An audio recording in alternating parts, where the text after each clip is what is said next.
The following is a presentation of Turner Sports. History is a nightmare from which we are trying to awaken. Game 3 of the 1994 Eastern Conference Finals. Indiana holds New York to an NBA playoff record low 68 points. A Knick nightmare. Welcome New York to Game 3 once again. Game 2 of the 1994 Western Conference semifinals. Phoenix comes from 20 points behind in the fourth quarter. The biggest comeback in NBA playoff history. Welcome Houston to Game 2 once again. Tonight, we invite you to great theater. The Knicks try to put the past in its place and take the upper hand against the Pacers. Then, the Rockets try to exorcise the ghosts. And even the series with the Suns. Turn your back on history. The NBA playoffs on TNT continue. May in Indianapolis, the focus in the past has been the Brickyard, the Indianapolis 500. But the past 2 years, all about town, the attention has been on the Indiana Pacers. For only the second time in their NBA history, Market Square Arena will host a second-round playoff contest. Tonight, inside, before a sellout crowd of over 16,000, it is Game 3 between the New York Knicks and the Indiana Pacers. Hello again, everybody. I'm Rob Doolin. It was once said that you can't coach effort, you can only coach execution. And that is something that Larry Brown found out about in a very difficult way on Tuesday night. Very displeased with his effort as his team lost Tuesday to the Knicks, evening this series at 1 game apiece. Our broadcast partner once again is Hubie Brown. He was very disappointed in the effort, especially from some of his key players. Well, you have to look and say that the defensive intensity was lacking, but then the offensive toughness that needed in order to execute versus a good defensive team was definitely missing. Now you can see their four main scorers on the left only had 29 shot attempts, 9 for 29. In game 1, the same four guys had 56 shot attempts. That's a difference of 27.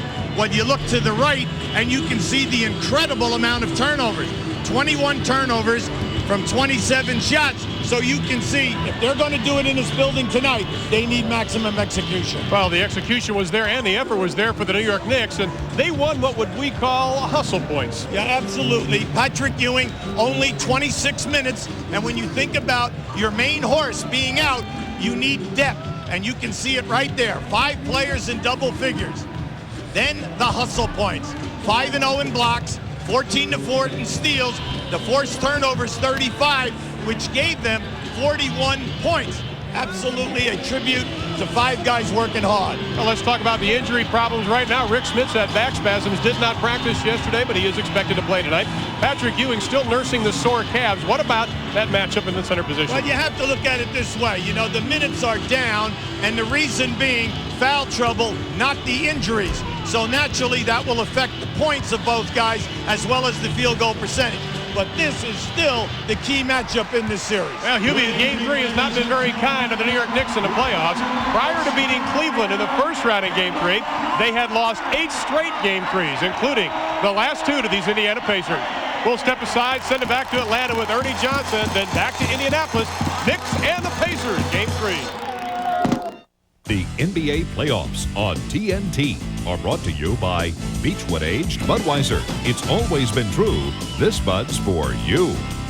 By Ford and your Ford dealer. Have you driven a Ford lately? By Nike, who encourages you to participate in the lives of America's youth. And by IBM, solutions for a small planet. Yo, Mars Blackman here, up after a bad dream. I dreamt Money retired. It's time for me to move away from the game of basketball. Then he became a baseball player who had trouble with the vicious double-A curveball. My room was filled with Birmingham Barons souvenirs. We did a baseball commercial for Mr. Nike together. Then he returned. Gave my beloved Knicks a double nickel. Can you imagine that? Nah. Ford Contour brings you a world of innovative safety ideas, like the steel safety cell. This solid steel framework, combined with standard dual airbags, assures passengers that when it comes to safety, we've got you surrounded. Ideas like all-speed traction control, available with Contour's anti-lock brakes to help tires grip better at every speed for improved control. How does that grab you? A world of new ideas in a world car for the 21st century. The totally new Ford Contour, well equipped for just $14,670.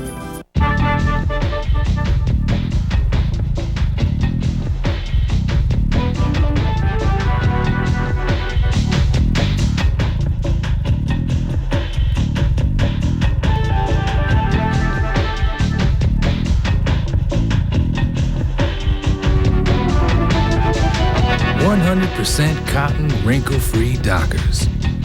Pants so soft, they shrug off wrinkles. In a few weeks, this shipment of the hottest, coolest, newest footwear will be arriving at every athletic shoe store in America. Except one, Foot Locker. Why? Because Foot Locker's already got it. Hey, if you're looking for the latest stuff, why go someplace that gets it late? Foot Locker gets it faster, so you'll get it faster. Because life's too short to wait too long. Look for the new Nike Cataba at the place that's got them right now. It's the only place that will ever have them. Foot Locker.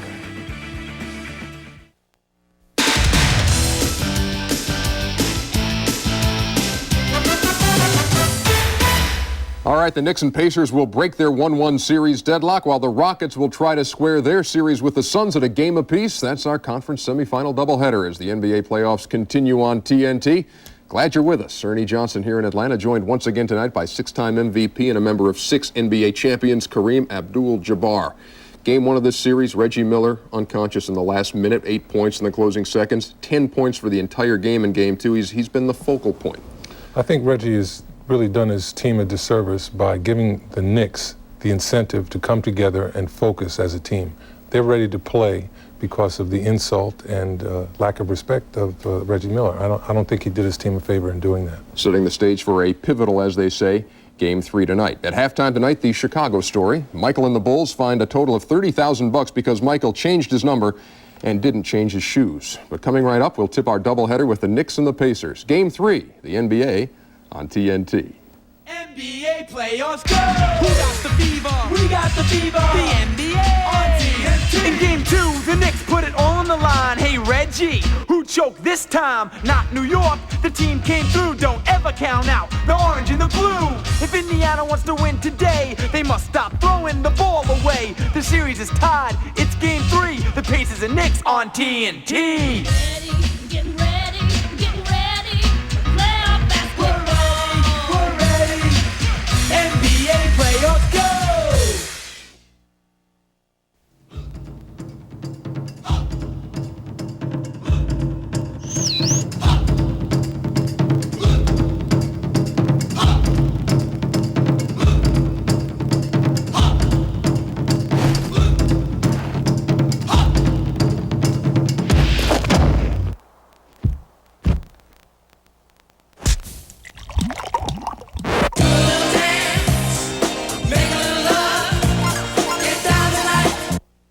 The car on the right was filled with Castrol Syntec, a full synthetic oil, the other with conventional oil. They were then drained and started without oil to prove a point. You see, Syntec has a unique molecular structure that bonds to engine parts. Lab tests show it leaves a layer of protection far stronger than conventional oil. And if Syntec protects this well now, imagine if you leave it in. Castrol Syntec protects in ways other oils can't. Try Castrol Syntec, now also available in a 10W30. Now eating at McDonald's gets you the biggest break ever. I won! Yes! It's the Monopoly game, only at McDonald's. With over 50 million prizes, it's supersized excitement. I won a Dodge Viper! Shopping sprees, cruises. Sega Game Gear with Sonic Triple Trouble. Get a game piece on these favorites like a medium soft drink. Win big instantly, or collect a Monopoly and win. So go directly to McDonald's and eat, play, win. $1 million! Have you had your break today?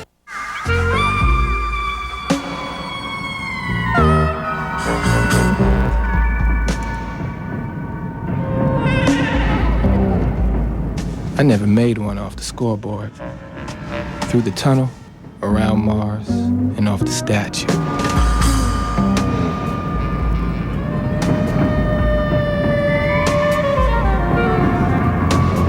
Hey, I'm still working on 20 feet.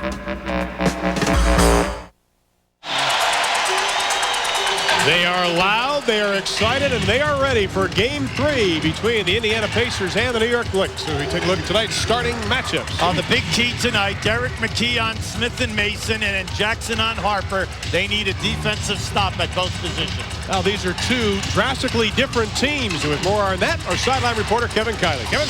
Ron, you know, over the last couple of days, I've had an opportunity to talk with virtually all the starters on both teams, and one thing stood out.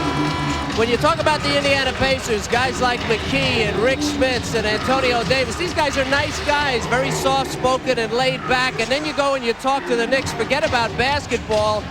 These guys will go after you in a conversation. Ewing and Mason and Oakley and all of these guys. And I have to believe, Ubi, that in a very tough playoff series, that personality factor has got to be big. Well, they've eliminated them 2 years ago, 1 year ago, and this year, naturally, it's up for grabs. But they are two of the top 4 defensive teams, as well as two of the top 4 teams giving up the fewest amount of points.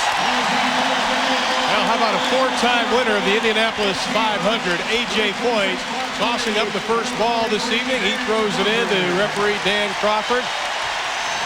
A lot of the Indy drivers on hand tonight, and we are set. Patrick Ewing once again. There's A.J. Foyt, 4-time winner of the big race they have here in just a couple of weeks. Patrick Ewing once again, he'll be wearing that so-called wrap on his left leg to keep it warm. Patrick Ewing telling us he'd like to play 35 minutes. Pat Riley says, I wish he could play 35. Eddie T. Rush, Bobby Delaney, and Dan Crawford are officials this evening. Well, in the early going, Indiana must concentrate on Harper. He's been able to run the shot clock down. Now they're opening up with a little bit of a weave, and you saw the collision. Once again, though, a Nick guard able to penetrate. We have a whistle and a foul. That reminded me of 1940 basketball. Everyone used to weave the basketball. When two defensive players would collide, which we just saw, then you would dribble down. Now just watch what happens. We get a good screen there. Opens up the lane for Starks. He takes it all the way and just blows the shot. Larry Brown wants to keep the offensive player in front of his people tonight, and then take care of the defensive board, because they must get out in transition to open up the three-point game. Charles Smith misses both. Now, he popped a thigh on Tuesday, was bruised up, and came out limping into the ball game. Pat Riley said he really couldn't get it going after that. That's a back screen for Smith, and they'll play two-man right here. Ewing playing behind him. A lot of blue jerseys slapping at the basketball. Indiana has possession with 8 on the shot clock. I like the way Larry Brown's starting out. He's playing on his strength on the same side of the floor. Smiths and Reggie Miller. Miller cuts underneath. That was beautiful. Anytime that happens to a defender, you think that you've defended the guy, and then it's a late pass. Now Mark Jackson whistled for the foul. That is his second team foul, but that is something that Reggie Miller was not able to do in Game 2, is get away from John Starks, at least for a second. Pat Riley said he wants to go at the point guard position and the small forward of Indiana, wants to make them defend. Harper had a field day on Jackson on Tuesday. 10 to shoot. Another whistle, another foul. Anytime that you play Charles Smith, you always have to be concerned with that first step. Now, Derek McKee is 6'10", as well as Charles Smith, and they're playing a small forward position. They both handle fairly well, but then their first step off a reverse move, you've got to really move. The three by Starks, nothing but the bottom of the net. He was 16 of 40 for the playoffs coming into tonight. He's been hot. During the year, he averaged almost 8 attempts a game. At playoff time, he's averaging 6. Dale Davis, very aggressive as soon as he got the basketball, just turn and shoot. No hesitation this time. Well, I like that, because basically he's a garbage man. Gets everything.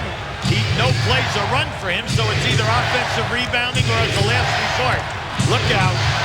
Ewing baseline. That's there. That's a given. Anytime Harper wants to blow by Jackson, he can. That opens up the baseline jump shots, which we saw in Game 2. Of course, back in '94 in the playoffs, Pacers dropped 2 in a row to New York in New York. Come back to win the next 3, and it goes. Very tough shot by Mark Jackson. Harper's by himself here. Miller meets Starks. They want Starks to shoot. Shot clock, a lot of time, 13. Ewing rolls, Starks kicks it back out. Oakley pulls the trigger. The putback, Smith. Got to stay on the offensive board. You cannot release. They caught Derek McKee releasing that time. Smith just went right in and got the shot. Whistle and a foul on Derek Harper. That'll be Derek's first personal, first team foul. I'm Larry Brown. I'm concerned. Harper is already, and so is Starks, broken down our half-court defense easily off the dribble. That's exactly the plan for Pat Riley. Whistle and a foul, says Bob Delaney. And that'll be on Ewing. His first. He has been in foul trouble both games in the first half. Spending most of the time on the bench. And both centers really have been shocked at the fouls which have been called because they're used to rumbling down inside a little bit of World Wrestling 8 or 9 or whatever tournament they're in these days. Whatever. With Lawrence Taylor, of course. Pacers 3 of their last 4, they've hit it. Miller, a lot more aggressive on offense than he was Tuesday night, but they toss it away. Well, they would like to have him take Starks off the dribble more and get to the foul line. Harper just launches the 3. Smith's his first rebound. Oakley knocks it out of his hands. Indiana with the ball. Knicks lead it by 1, 7-6. We've played 3 minutes here in the first quarter. Well, Larry Brown's game plan tonight is to push the action as much as possible, try to get into transition. McKee, nothing. The Knicks with the 4th best road record during the regular season in the NBA, 26-15. They were best in the East. Miller's going to push it. Now, Smits is open because Ewing is way behind here. Miller moving forward, doesn't get it. Davis, no, the tip, again.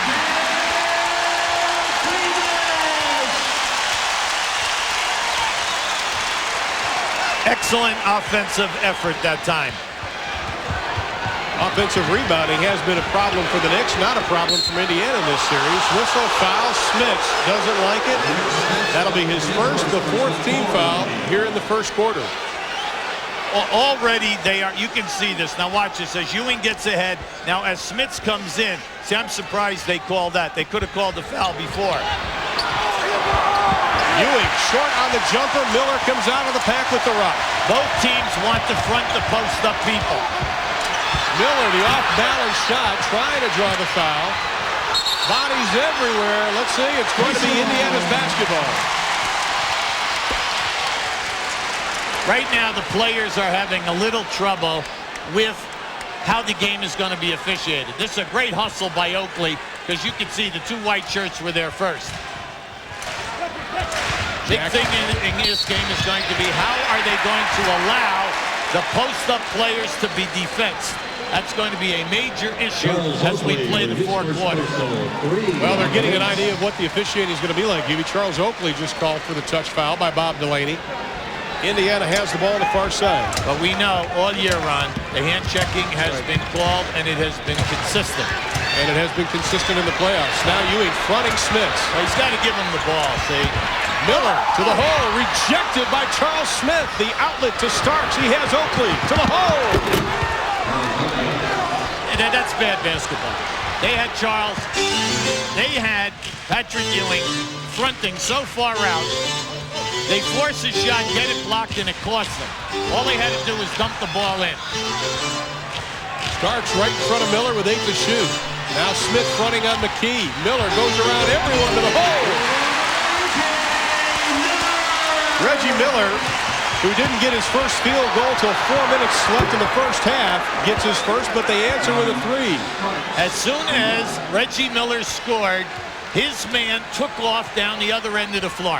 Mark Jackson went all the way down and picked up Starks, but loose. And what happened? Harper pushes the ball, an uncontested 3. Inside, McKee uses his body. They can't get it. The tip won't go. Somebody's down there. Derek McKee got hit right in the mouth. Smith wide open, gets the roll. Smith with 4, and the Knicks have a 4-point advantage with 6.5 in the first. They are on a 7-2 run early on.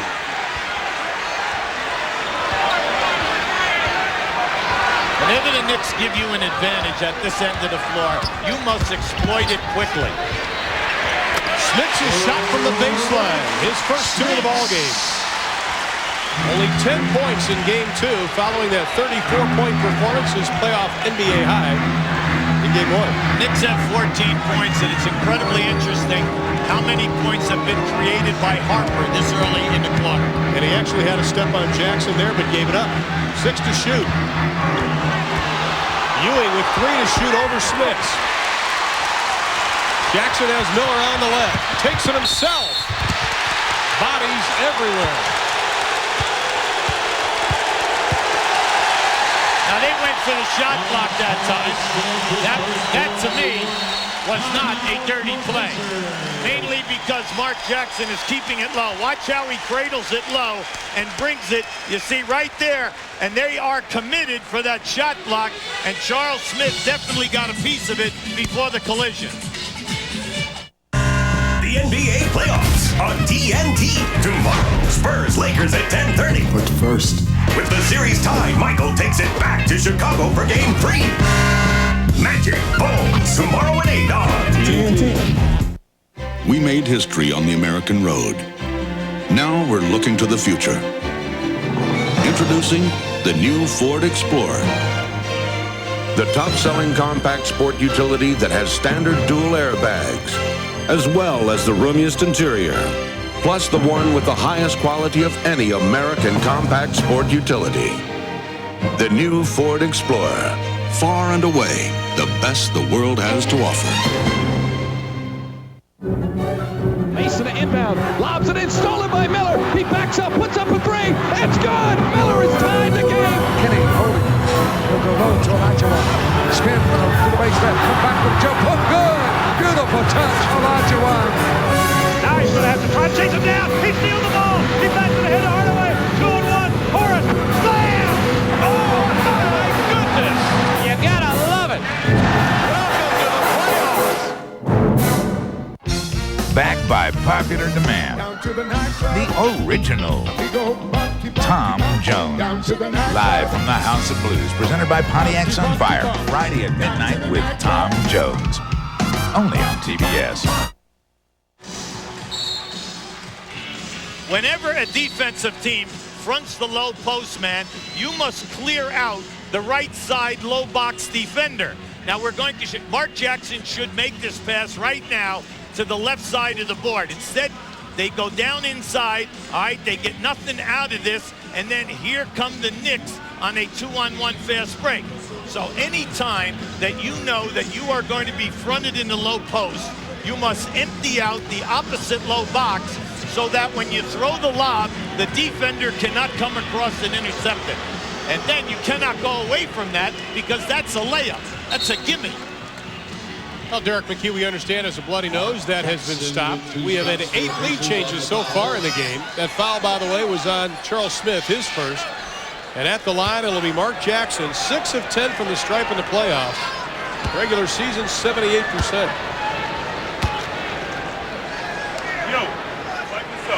Let's see where Derek McKee got it right upside the head. Well, you keep an eye in here now. Right there, Rick Smits catches Derek McKee right with his own forearm. Here's Mark Jackson, the 8th-year pro out of St. John's. And there's McKee with a little, it isn't pretty, but it works, gotten in the nose. Well, Mark had a great rookie season.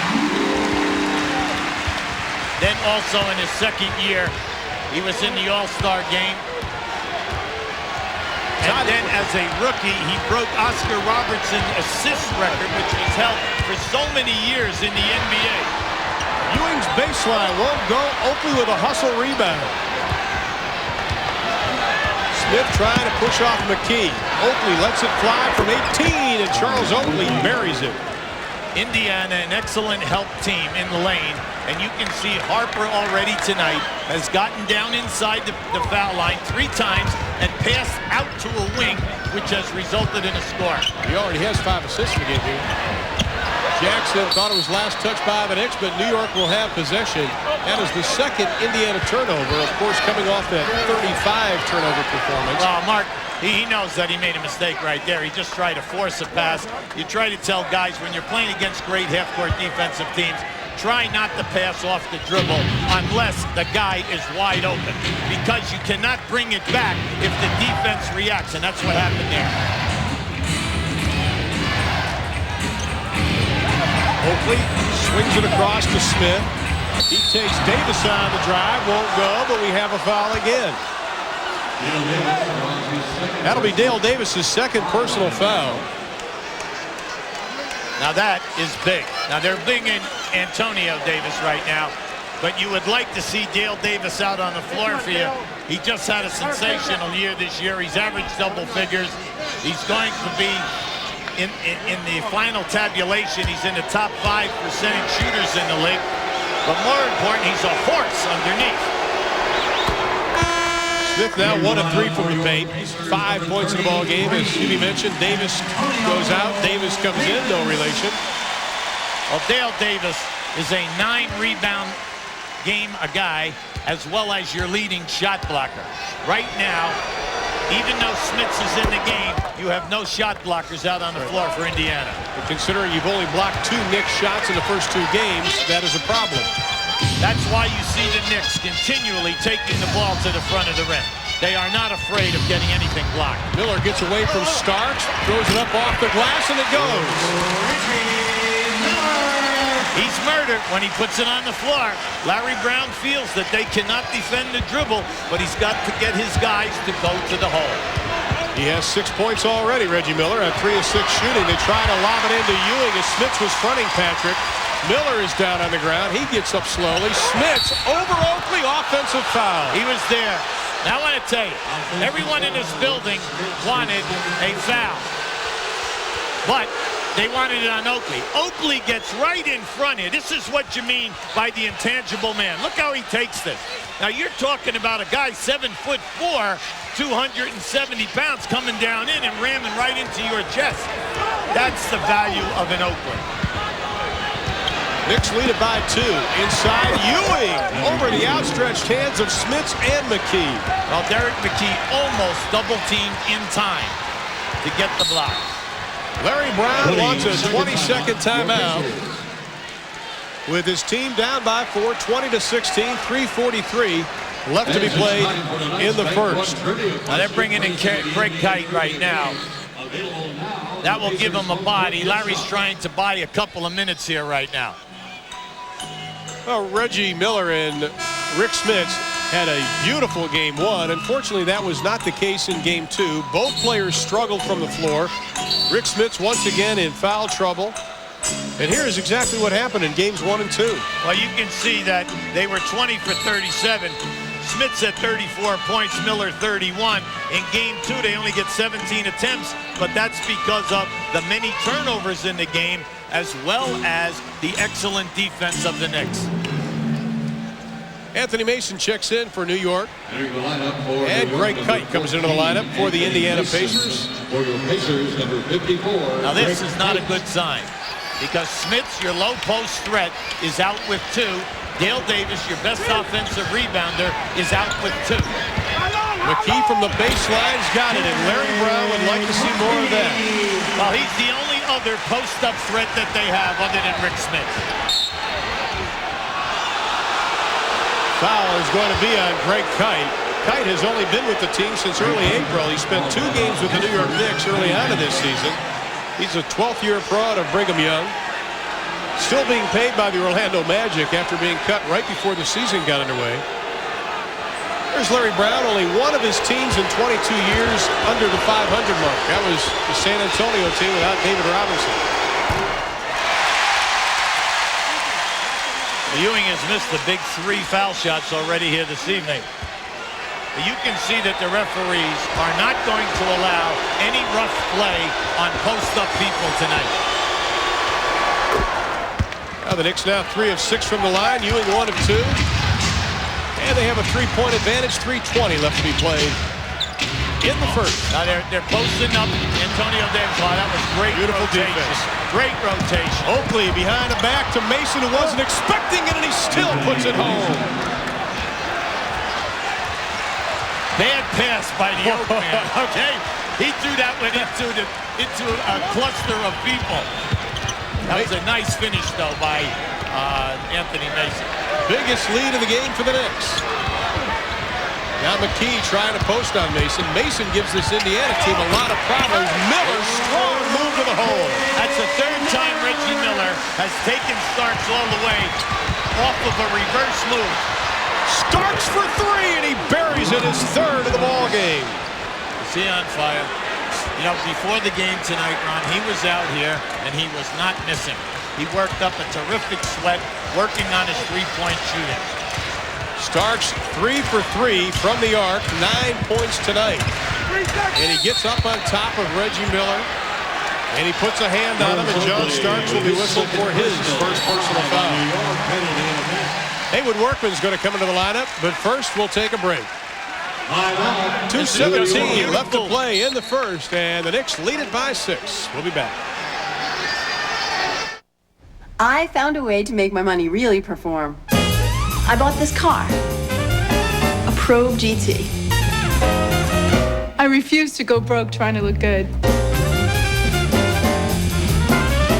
Did I mention this car's a blast? I'm no financial genius. I just feel like one. Now save up to $2,610 on Ford Probe with option packages. See what I mean? Nobody knows great playoff moments like TNT. The Chicago Bulls, the Cleveland Cavaliers, a friendly little rivalry that went unnoticed until a fateful day in the playoffs of 1989. The Cavs had size on their side, but the Bulls had Michael Jordan. Michael will take it all away. With Cleveland thinking they had victory in sight, they kept their big men between Jordan and the basket. But Michael put on moves that threw all defensive timing off. Jordan to the circle, puts the shot in the air, good! Giving Cleveland a glimpse of his greatness and a broken heart. The game's over, and the Bulls have won. Jordan beat him at the buzzer with a jump shot in the circle. In reality, Jordan would go on to haunt the Cavaliers for playoff games to come. Nobody knows when great moments are going to happen. So stick with TNT for extensive playoff coverage. The playoffs continue on TNT. This program is authorized under broadcasting rights granted by the National Basketball Association. Any publication, reproduction, or other use of pictures, descriptions, or accounts of this game without the express written consent of the National Basketball Association is prohibited.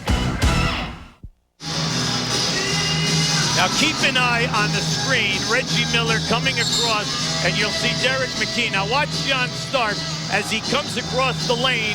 All right, with Reggie Miller. There's your back screen of Mason. Now, they gamble and come on the baseline side. 2 defenders were going on that post. You had Mason as well as, now there's your bad pass, but fortunately the Knicks come out of there with a gem. That last foul, by the way, was not on that man, John Starks. It was on Charles Oakley. And Oakley is replaced by Charles Smith as Oak sits down. Right now, New York 10 for 17 from the floor, 59%. Indiana 9 for 16, but they have 4 turnovers. Antonio Davis out of the University of Texas, El Paso. Thrown out of game 1. His wife came over to us before the game and said, I don't want to know how much the fine is, but he has to match it with shopping money for me. Sounds like a pretty even trade. Haywood Workman into the lineup for the Pacers. Larry Brown said if they were soft defensively, they would make changes early. Workman is the defensive specialist. Indy has talked about the penetration of Harper and Stark so far. Well, last year against Orlando, Workman had 7 steals in 1 game and 28 steals for the entire playoffs. Smith with 3 to shoot, lets it fly. Reggie Miller tips it to himself. Pacers down by 4 inside of 2 minutes here in the first. Well played first quarter. McKee should be able to take Smith off the dribble, but Smith closes the gap. See, they have no inside game right now unless McKee can post up. Nice. Tight inside, loses the handle, still loose. They're going to jump it up. That was a perfect pass by McKee. You've got to make the catch and send it down strong with a dunk. Greg Anthony comes into the lineup. Anthony, the fourth-year pro out of UNLV, and Derek Harper takes a seat. Kite will be jumping up against Smith. Kite a couple of rings with the Boston Celtics. Spent 4 years with Boston. 2 championships. Knicks by 4. They have the ball. Anthony, this will be an excellent battle right here. Anthony got in Pat Riley's doghouse in game 2. Starks again, and he buries his 4th of the ball game. Now you have to give a lot of credit to the screen people on the baseline. They have freed him up now 3 times in this right-hand corner, and it's because of the hard screens on Reggie Miller. Now Miller's going to have to do a better job. Smith now fronting the post again. Then he slips behind, and we have a whistle, and it's going to be a foul. It's going to be an off. No, 3-second violation. Charles Smith thought it was on him. Instead, it's 3 seconds. Now you can see he's working down in there, but he's staying within in the painted area. That's an excellent call by Eddie Rush. Starks with 12 in the ball game. All of his points coming from the arc. Now here comes that staggered screen again. And Starks lets it fly again. This time a little bit short. Mason tries to run it down, but the Pacers have the ball. Final 35 seconds of the first. They're doing a terrific job screening on the baseline, meaning the Knicks. Antonio Davis. Baseline cut off by Smith. The spin move. Oh. Miller, the return. Reggie with 10 in the first half. He's been outstanding in the painted area, either off the dribble or helping on the boards. 5 of 8, 10 points for Reggie, matching his high for game 2. 2-man game now, Anthony and Ewing. Ewing faces it up, takes Kite off the dribble, doesn't get it, Kite the rebound. And that is the way the first quarter will end. Reggie Miller, 10 first quarter points. John Starks, 12 in the quarter, 4 3-pointers. And as we head to quarter number 2, the Knicks with a 5-point advantage.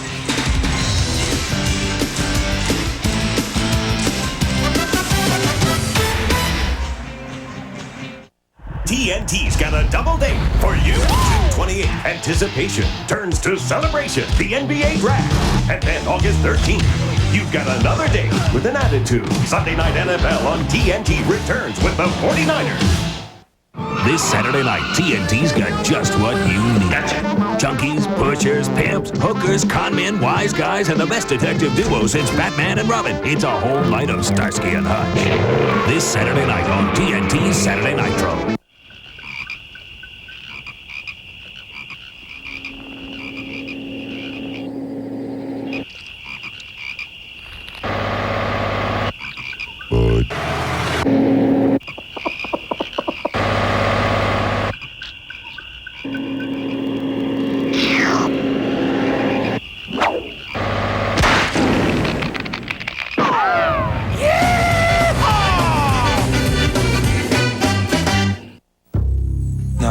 I wasn't born with the basketball in my cradle, though some believe we come out dunking once we are conceived. A superstar? I got it made, right? I went from nothing to something overnight. Well, don't believe the hype. I had to work to get to where I'm at, and that's a fact. Mom and Grandma raised me to be proud and instilled their philosophy in me, knowing no one can take that from me. Nah, I had to work to get here. At the Boys and Girls Club, at Memphis State, I had to work to be great.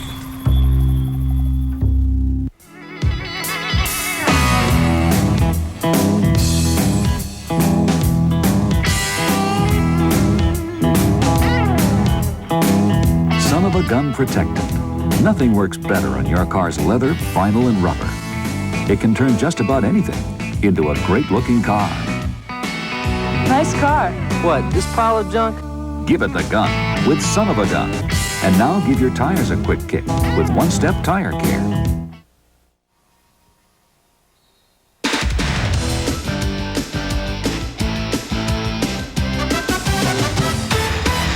We are Here at Market Square Arena in Indianapolis, Indiana, Game 3, the Knicks and the Pacers. And after one quarter of play, the Knicks led by as many as 7. They're up by 5. Now let's head over to Kevin Conley. Kevin? Thank you, Ron. This, of course, Danny Sullivan in town for the Indy 500 on Memorial Day. Big NBA fan. Big NBA. Love basketball, but love the NBA. And the Pacers are the closest to my home in Louisville, Kentucky. Love it. I hope it's going to be a great series. But you go all over the country and you watch it everywhere, don't you? I've watched them in the playoffs in Chicago, Detroit, everywhere. New York, I love it. How's the car running? It's doing very well. We hope to qualify Saturday. Have a great race on Memorial Day. All right, Dave. Thanks a bunch. Thank you. Back to you guys. Thank you, Kevin. We had 8 lead changes in the first 5 minutes. The foul was on Greg Anthony. The Knicks led by as many as 7 in that opening quarter. Well, they led by 5 at the end of 1 in Game 2. They lead by 5 now. There you see the Pacers already with 6 turnovers in the ballgame. Well, the major issue that we have here right now, when you have no inside game, you're struggling. Reggie Miller with the slam. Now we can say the inside game is Reggie Miller off the dribble. Okay. Reggie Miller, all 6'7", 185 pounds, soaking wet after a couple of pizzas. New York offense really being helped by the 4 3-point scores by Starks. The 3 by Anthony off the mark. Mason, the offensive rebound. Takes it right back to the hole, and the NBA 6th man of the year can't get it to fall. Workman to McKee. But still, the Pacers aggressive so much more tonight going to the hole than they were in Game 2. And see, I like what we're seeing there. This is what Larry Brown was hoping for. Get some misses, kick it out, and force the action. Now that's the first one that they've really been able to attack and have an advantage. Herb Williams will be coming into the lineup for the Knicks.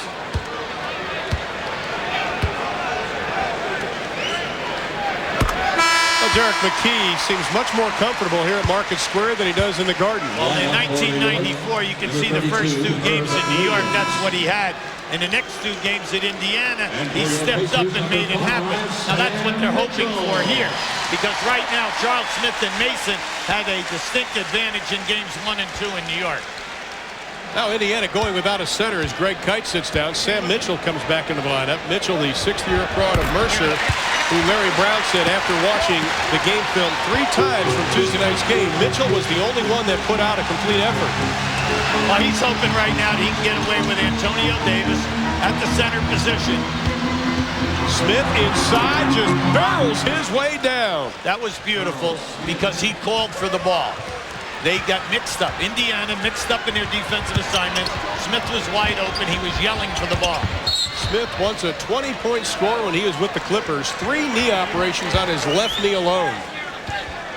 Well, I'm happy for him because in 93 and 94, both years, he missed around 35 games each season with knee surgery. This year, he's only missed 6 games.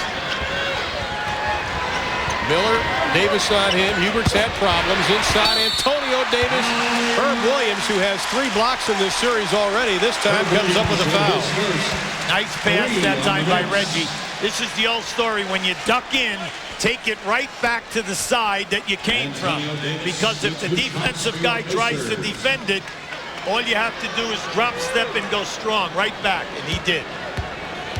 Antonio Davis missed 37 games because of back surgery this year. And Larry Brown told me in January he felt that without Antonio Davis, a lot of the energy and enthusiasm defensively left his ball club. Now you're talking about a workhorse. This guy is, you know, he produces for you, and it allows you to play him as a backup center or a power forward with either unit. Mitchell with the rebound, Miller for 3. Right now, Reggie doesn't need the 3. You can see they were right out on that, looking to trap him. So he forced that shot. Williams has it knocked away. Ball belongs to the Knicks. 16 to shoot. Stepping further with Reggie, his game tonight off the dribble has totally taken the Knicks by surprise. And he is getting down inside and he's executing, and he still should continue to do that because it's opening up things for other people also. Reggie Miller is going to sit down after scoring 12 so far, and coming into the lineup is Byron Scott, the 12th-year pro out of Arizona State, who Larry Brown really would like to see get going. He has struggled.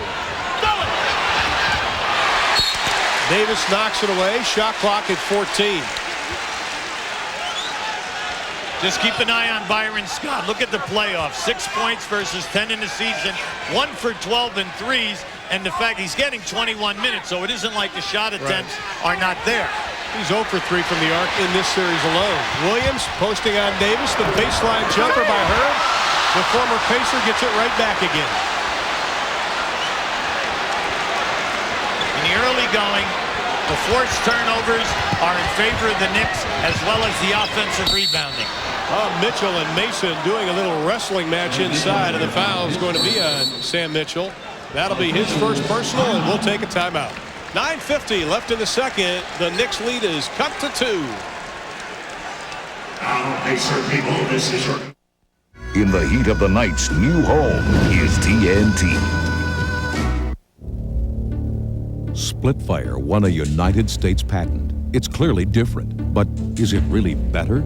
Some of the toughest judges in the nation conducted trials and published their verdicts. 5 extra horsepower by merely installing these plugs. A 4.8% gain in mileage. Quicker in the quarter mile. There's nothing like a Splitfire.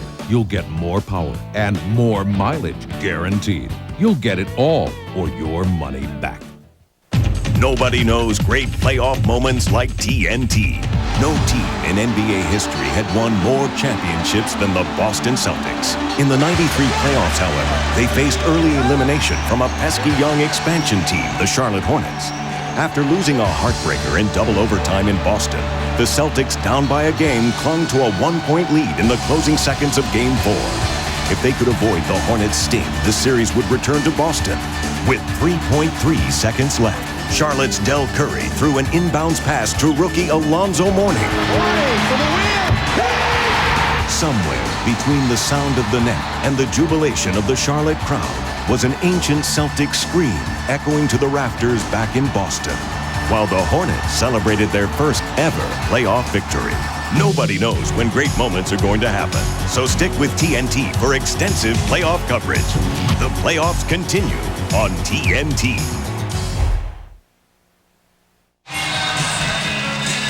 Pacers on a 7-2 run. The last 3.5 minutes have cut the New York lead down to 2. We have another game coming your way immediately following our contest. It'll be the Houston Rockets and the Phoenix Suns. Suns leading that best-of-7 1-game-to-none. Gary Bender, Jack Gibbons, Nicole Watson. At America West Arena standing by for that one will Akeem Olajuwon and Clyde Drexler rebound. Akeem will need a little bit of help.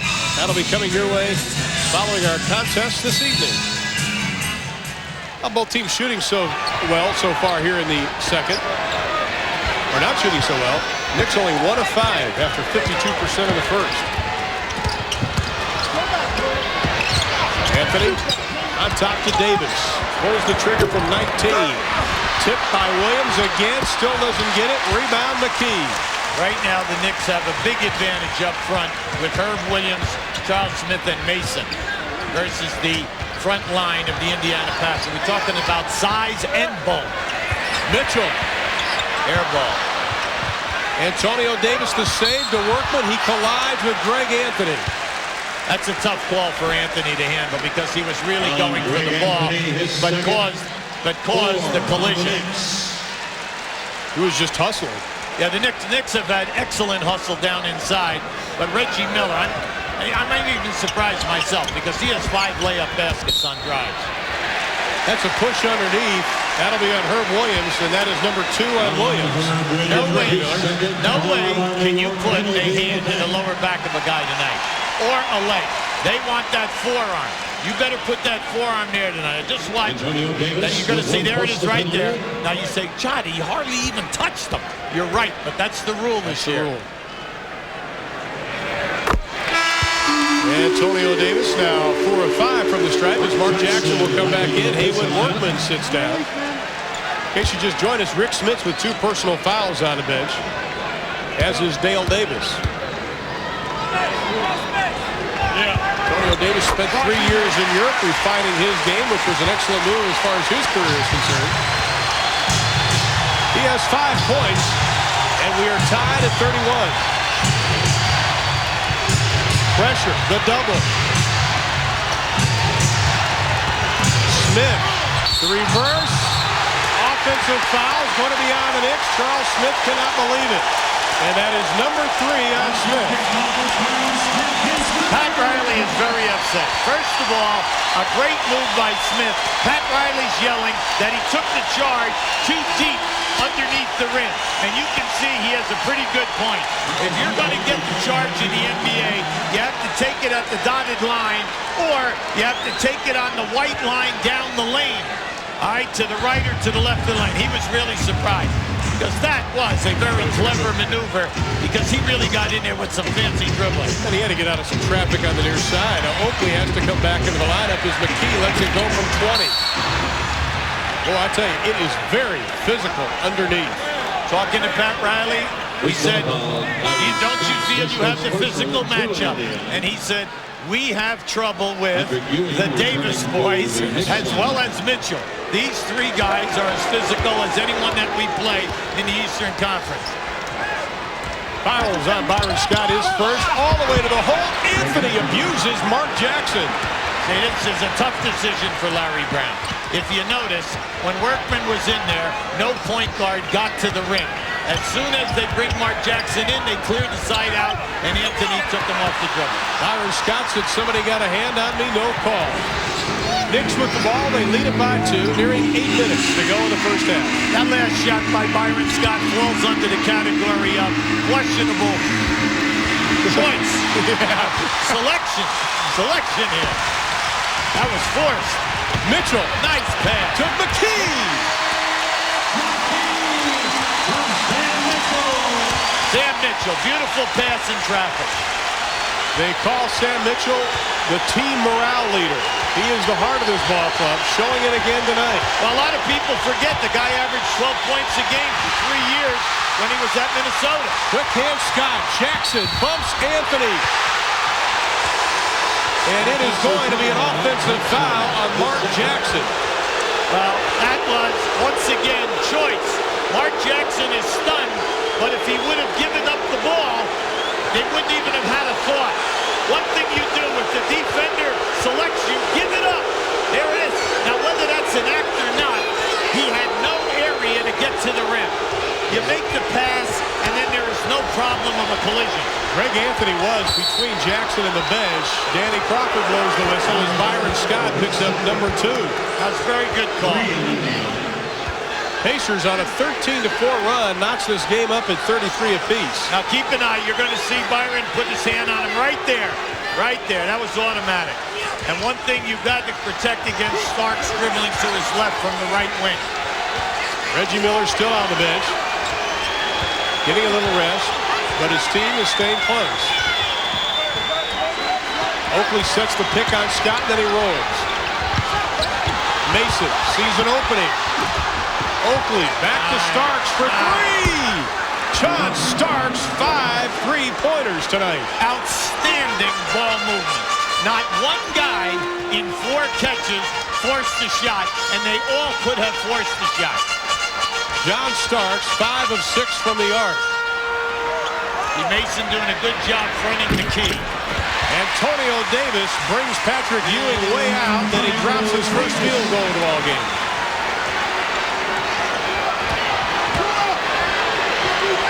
Scott on Starks. Oakley rolls, wide open jumper, and he drills it. Hey, the Knicks are shooting like they think they're still in Madison Square Garden.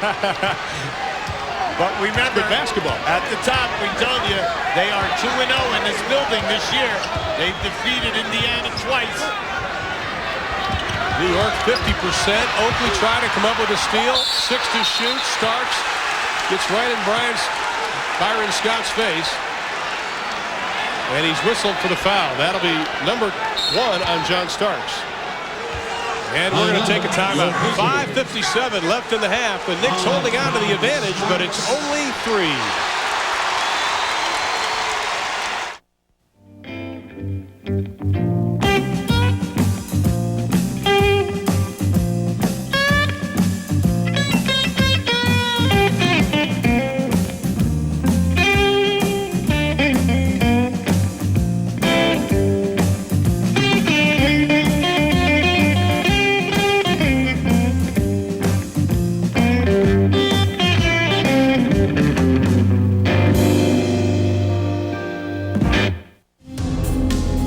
Dodge changed the rules of truck power, the rules of safety, comfort, convenience. And while we were changing those rules, another one changed all by itself. New rule: Dodge pickups now have higher resale than Ford, Chevy, or GMC. Want proof? Check the rule book. The rules have changed. At America's Truck Stop, the new Dodge. There are so many obstacles in the way, and there's always an excuse to quit. It's too hard, too much pressure. I knew it wouldn't be easy, but I was determined to succeed. If it wasn't basketball, it would be something else. I wanted to do something with my life. And let's face it, if you don't have your high school diploma, you don't have a shot. Stay in school. It's your best move. We'd like to show you that play of excellent ball movement and not forcing a shot. Here comes Starks off of the screen by Oakley. He's been turning the corner. Instead he gives it. Now they could take a shot there. Now watch as Mason, he could shoot here. Here is another shot attempt. Instead they make the extra pass. John Starks knocks down his 5th three of this game. Now how about these statistics? On the season, 36%. He's shooting 60. Harper, Starks is shooting 40, and that's not counting Starks this evening. 5 for 6. Not bad. The numbers on him this season. Now remember, John Starks this season set a new NBA record in three-point attempts. All right, right at almost 8 a game, and he also set a new record in makes, 211 for the season. 611 attempts for John Starks. Byron Scott into the books with 1 point as Dale Davis has come back into the lineup for the Pacers. Here's Reggie Miller. He will check in. I made a mistake on Starks. Starks made 217. When you get above 200, though, that's knocking him home. Knocking him home. Usually 150 to 180 would win it. But then again, when you take 8 attempts a game, that's a ton. That's a ton. You better have a good low post player to get you those shots. Knicks showing a lot of patience offensively. There it is again with the ball movement. Yeah, the ball movement tonight is very sound. 6 to shoot. Ewing has to launch it up with 2, and Ewing hits it off the back of the iron. Jackson takes it away from Oakley. He'll push it. Wisely holds it up as Starks matches up with Scott. Dale Davis has Ewing on him. Mason meets Mitchell. Gets Mason up in the air. The shot won't go. Ewing tips it to Harper. 1 point Knick lead, nearing 5 minutes left in the first half. High screen and roll now, right in the middle of the floor. Knicks have lost 2 of the last 3 playoff games here at Market Square Arena. When you play the Knicks, the first move is not what they really want. Many times they'll give you that high screen and roll, but what they really want to do is reverse the ball to the other side of the floor and then post you up on the side of the floor that they're going to. Byron Scott will sit down with 3 personal fouls. Mark Jackson also will take a seat as Haywood Workman and Reggie Miller come into the lineup. Miller with 10 in the first quarter, 12 already in the ballgame.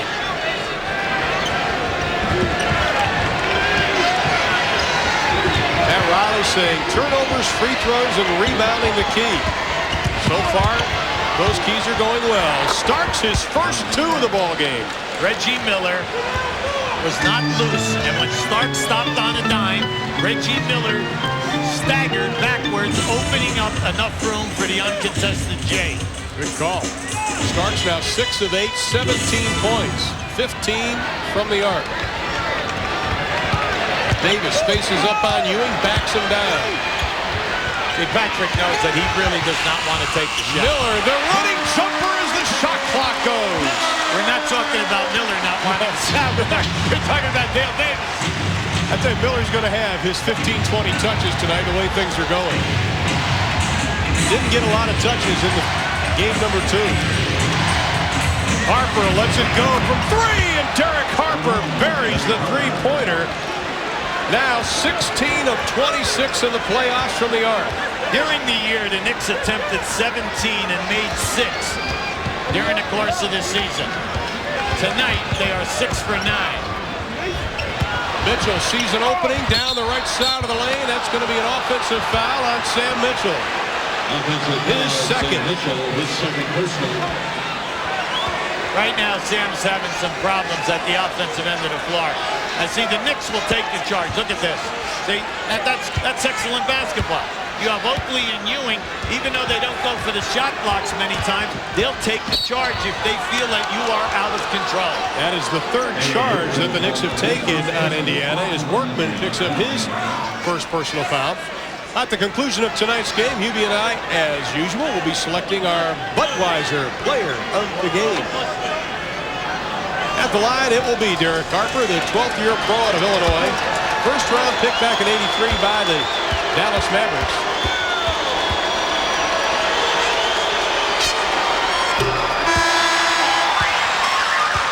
.6 assists for Harper. Derek McKee will come back into the lineup. Mitchell will sit down. McKee still quiet, only 6 points tonight.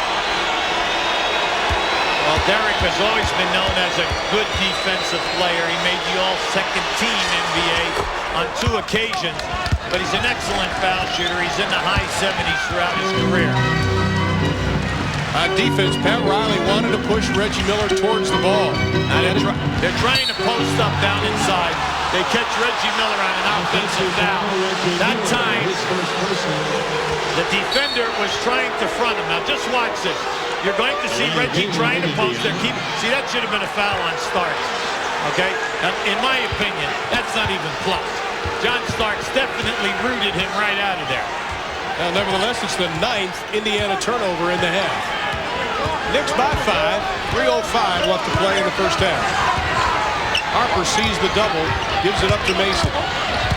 Ewing wide open on the baseline, nobody sees him. Starks pulls it from 3, buries his 6th three-pointer of the half. I mean, you have to start paying attention. I mean, how many of these is he going to make before you stay at home and everyone else must rotate? You cannot continue to allow him. He's 6 for 7 in threes right now. Smell the coffee, guys. He's going to pull it from 3. Oakley, the rebound, outlets it to Harper. The long pass to Ewing. Patrick can't track it down, and he wisely just runs into the stands. Bad choice, Ron. You know Patrick is hurting. He's out, and he's going to have to really extend. Now, this is just, once again, penetration in the paint, kick out. And now, ladies and gentlemen, we have the NBA playoffs on TNT are brought to you by the new Dodge, a division of the Chrysler Corporation, and by Champion, who's proud to be the official uniform and practice wear supplier of the NBA.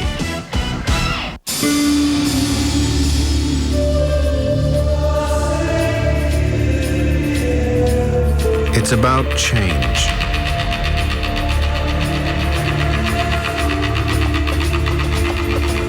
About breaking rules.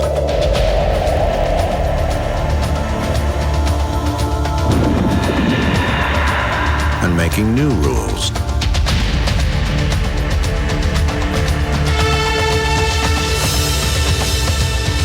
About building machines more in harmony with humanity.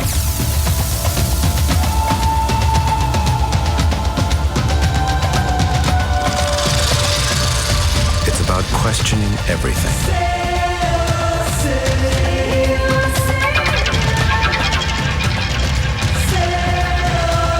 It's about change. The new Dodge.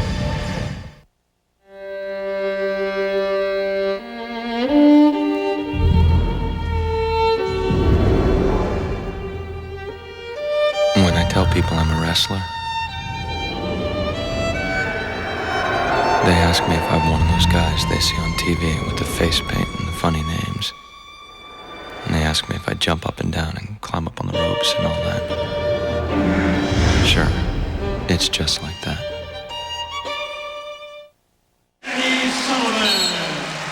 John Starks has helped New York to a 9-2 run, giving them their biggest lead of the game. It is 8 points, and he has helped pick up the slack for an injured Patrick Ewing. Well, you can see where these 3 players, that's their season average. And then when you look at the playoffs, Starks is up 5 a game in this series.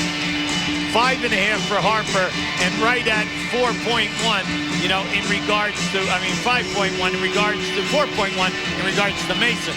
So you know that these three guys have stepped up. But right now, you're saying, where is Rick Smith? Rick Smith has 2 fouls on him. Now, you know what Larry's trying to do. He's trying to stay close, get into the second half, and save Rick Smith. But you have to watch this now because you don't want to go off at home down double figures. Davis works his way inside, whistle, foul. Eddie Rush, Bob Delaney, and Dan Crawford. All three of them called that one. And that'll be number 2 on Patrick Ewing. But that's an interesting thing that Rick Smits and Larry Brown had to go through in game 2, because when they had Patrick Ewing pick up 3, Herb Williams pick up 3. Now keep an eye on it. He's going to step underneath here, right here, and as he comes back up, they're calling. Well, you know, a lot of guys, if you're in New York, you're saying, hey, he was behind the backboard. He jumped right into Patrick Ewing.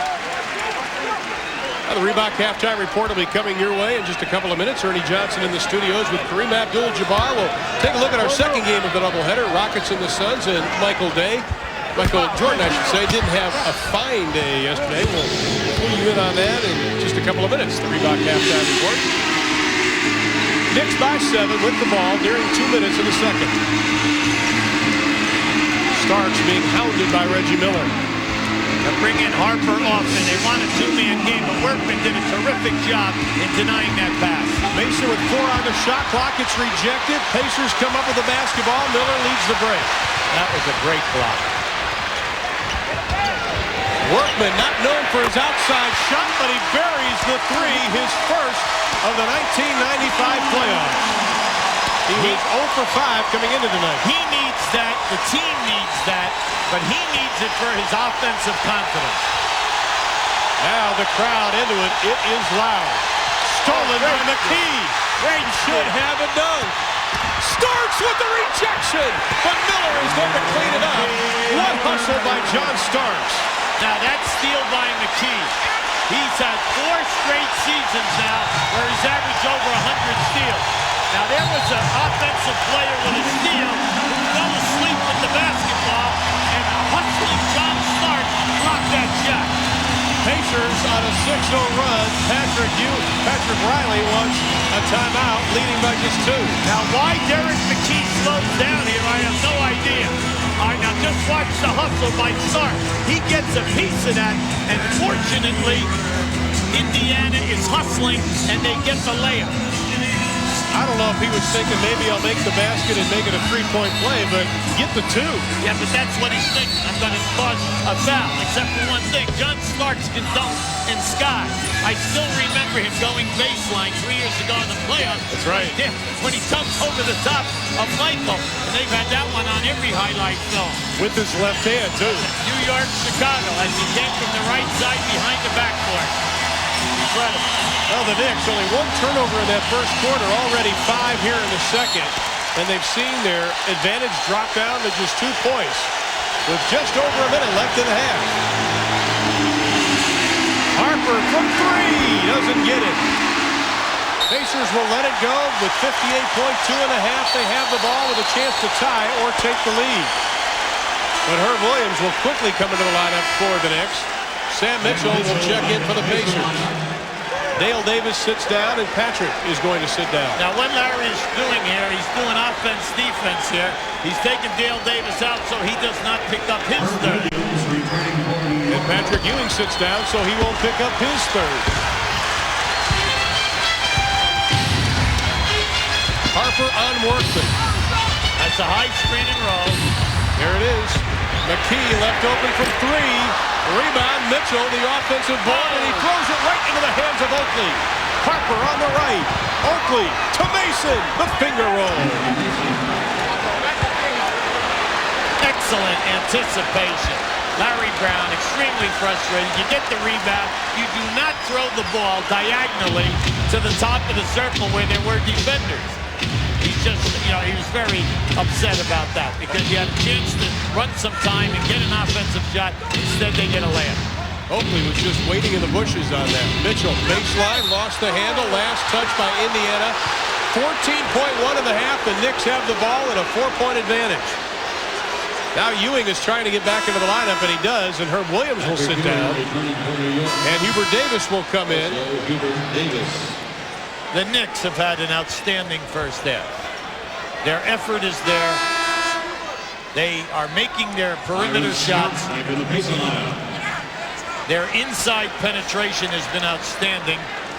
And they've just weathered a major storm here, and they have a chance to take it from 4 to 6. And especially since Indiana had a chance to tie. Final 10 seconds in the first half. It has been a dandy. Harper Workman all over him, doing an excellent job defensively, and Derek Harper will not even get a shot off. And that was terrific one-on-one defense on a guy who has been on fire in the series. But speaking on fire, John Stark's first half is nothing short of sensational. Reggie counters it with 16 points, but Starks with 20. And as we head to intermission, the Knicks lead it by 4. Stay with us. The Reebok Halftime Report with Ernie Johnson and Kareem is next. Catch Inside Stuff Saturday mornings on NBC. Wasn't no taller than that. I think the basketball was bigger than he was. Look at his shoes. This don't look for real. Mercy just moves real fast. Mercy like a little bee buzzing. Where'd you get that from? I guess he got it from his mother. They would laugh and say, what is this little boy doing on the court? And I just told him to go for it. I think he made me go between Shaq's legs.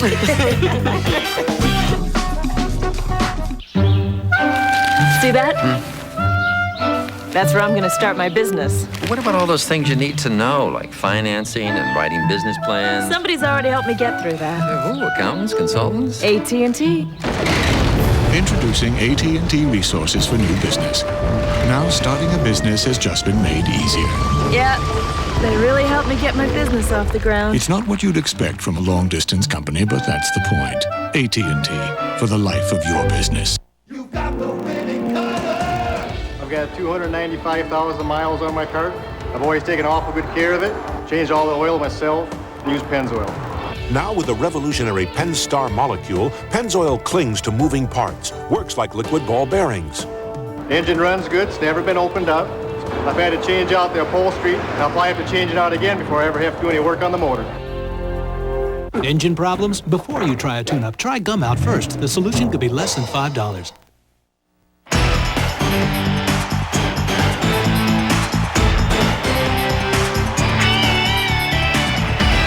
The Reebok Halftime Report is brought to you by Reebok.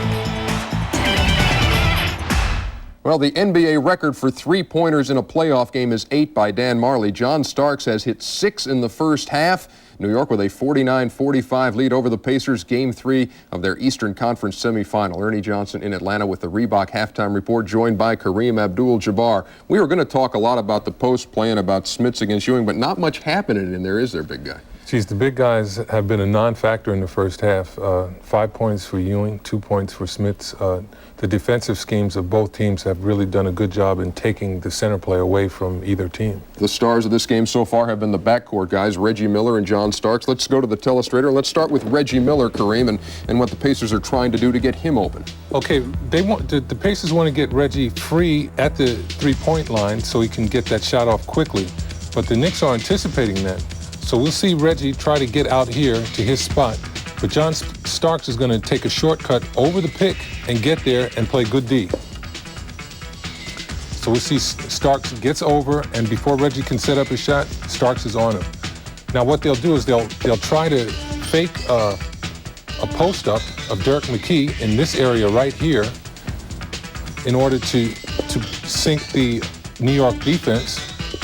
And now Reggie's taking the ball to the hoop. All the way to the hoop instead of looking for the outside shot. Starks right up there on him, too. Starks is on him, and he's too close to stop the drive. And Reggie's doing a great job of getting into the hoop and shooting layups. Now, basically the same play on the other side of the ball here with John Starks, the recipient. It's exactly the same play. They're going to cross two guys off of the center pick on the baseline right here and see what happens. Reggie is going to anticipate Starks coming up the middle, but Starks comes all the way around to the corner. And when he catches the ball, Reggie has been lost, and Starks is wide open, and he gets it off before Reggie gets there, and Starks was ready to play tonight. You give John Starks that much room, and he will knock down the three. 6 of them, as we said in the first half. He's got 20 points to lead all scores. The Knicks lead at 49-45. Now, the other Eastern Conference series continues tomorrow night here on TNT. Game 3 of the Bulls Magic best of 7, tied up at 1 after Michael went for 38 last night in Chicago's 10-point win. But it was Jordan's attire that had everybody talking. We start with the shoes. They're supposed to be all black like his teammates wear. And, of course, there's the matter of the number. 45 was gone. 23 was back. Michael wasn't talking, but Craig Sager found the Bulls VP Jerry Krause. It's great to have Michael Jordan come back as number 45. But what about coming back as number 23? What were your thoughts? What was your reaction? Just wanted to win the basketball game. I didn't even know he was going to do it. I had no idea what was happening when he walked out. I said, "Why?" I didn't know why he was wearing 23, and I didn't really care because the object's to win the basketball game. And Michael, whatever uniform he's wearing. You have to notify the league if you're going to make a roster change. Who gets fined, you or Michael? I wouldn't think that I don't know what's going to happen, but that's fine. We win the basketball game. Michael plays outstanding, does a job, and it's a nice win for us. As it turns out, there were fines. For the shoes, Jordan is fined $5,000. Those much talked about shoes, marketing mission accomplished, boys. And Chicago, the team, fined $25,000 for the number change. Add them all up, you get $30,000. Now, the league does not want this number thing to become a distraction, and the league has made its stance known to the Bulls in a statement from NBA Deputy Commissioner Russ Granick. It was delivered late this afternoon to the Chicago Bulls. And in that statement, wow, the Atlanta Braves. I do not think the Braves are in. They may be in progress right now, but the statement in effect says the Bulls have been advised that we will not approve a change in uniform number for Michael Jordan this season if the team continues to permit him to appear in a number other than 45 in violation of league policy. The matter will be dealt with in an appropriate manner at the conclusion of the season. At the same time, we were told that Michael is pretty hot to wear number 23, so who knows what's going to happen tomorrow night between the 23 and 45 thing. Now, as far as the shoes go, they're not all black. They're black and white. They pretty much go with the uniform, Kareem. At least he didn't do something like wear red shoes with a purple Laker uniform. And that happened to you at time once? Way back in 1978, I think it was. I showed up at the Capitol Center without my shoes, and the Bullets were kind enough to give me a pair of red shoes that did not mention anything, but the league was kind to me at that time. Making a fashion statement, just had to pay the $100 team fine for that fashion error. Coming up, we'll look ahead at the Houston-Phoenix series. That's later tonight on TNT. We'll preview it next.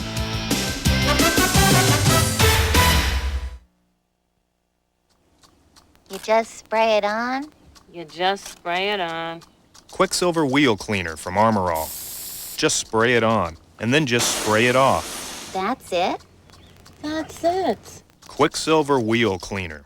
Wayne Winfield and Ron Williams were 2 of the most heavily recruited high school kids in the country.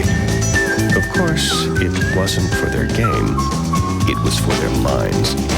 And thanks to the Navy College Fund and the Montgomery GI Bill, they have a chance to really use them because they can earn up to $30,000 for college. So, even if the NBA isn't in their future, I guess that's game. A BA is. For more information, call 1-800-USA-NAVY. So I'm like flying through this time tunnel. And no, I'm being zapped into another dimension in this galactic transporter. And then the ground opens up. And I'm back at this place called Discovery Zone. And hey, you gotta go there. But when you do, make sure you bring some grown-ups. And they bring their Visa cards. Because at Discovery Zone, they won't let you in without someone big. And they won't let you pay with American Express. Sorry. Visa, it's everywhere you want to be. Girl, I was sitting there with Rhonda playing the Monopoly game at McDonald's. It's easy when you buy large or medium drinks, supersized fries, or hash browns. Just pull off the tab and check out the back. Can't you see yourself winning instant prizes like delicious food, a Jeep Cherokee, $1 million, and you can win instantly? Or collect a Monopoly to win, and guess what? Girl, I won! Mickey D's in the house! Play the Monopoly game at McDonald's, because with over 50 million prizes, the next winner could be you. Have you had your break today? Man. If Sprite could make you a better basketball player, don't you think we'd charge you a little more for a can? Image is nothing, thirst is everything. Obey your thirst, Sprite. At the half, it's a 4-point New York lead over Indiana as the Reebok halftime report. continues. Later tonight here on TNT, Houston and Phoenix, Game 2 of that series. Game 1 went to the Suns at America West, 130 to 108. Hakeem Olajuwon struggled in that game for Houston. So did Clyde Drexler. In fact, he only played 14 minutes, ejected in the second period of that game, so he was really not a factor for the Houston Rockets. And it happened in the second on the steal when Clyde will reach in and get Dan Marley, I guess, right around the number. Clyde could not believe that he got whistled right there and went after Jake O'Donnell and was thrown out of the game. And as you might expect, Charles Barkley watched all this and had an opinion. I've done it many times, and it's wrong when I do it. I mean, because you got to have your best players on the court at all times. But, I mean, I'm not here to criticize Clyde. He just can't put himself in that situation, especially with Jake, Mike Mathis, Steve Javie, and Joey Crawford. They don't give a about nobody. They'll toss your ass in a heartbeat. They don't care who. You can't talk to them four guys like that. They'll toss you on national TV. Safe to say that that quartet will not be on the A-list for the next bash at Charlie's house. What was your relationship with officials, Kareem, and how did you approach these guys? How much grief would you give? What buttons could you push? I found it to my best advantage and the best advantage of my team not to say anything, have as little as possible to do with the officials. What you want from the officials is consistency. If they're going to call it the same way every time as they see it, you can adjust to that. You learn about that. You have a book in your mind on the officials and how they call things. So a call like that is really out of character for someone like Jake O'Donnell, who's an excellent official and who has kept his cool under a lot of pressure. And Clyde has to understand that they need him on the court. They do, and it's Game 2 tonight, Houston and Phoenix, later on from America West here on TNT. Back to wrap up the Reebok Halftime Report right after this.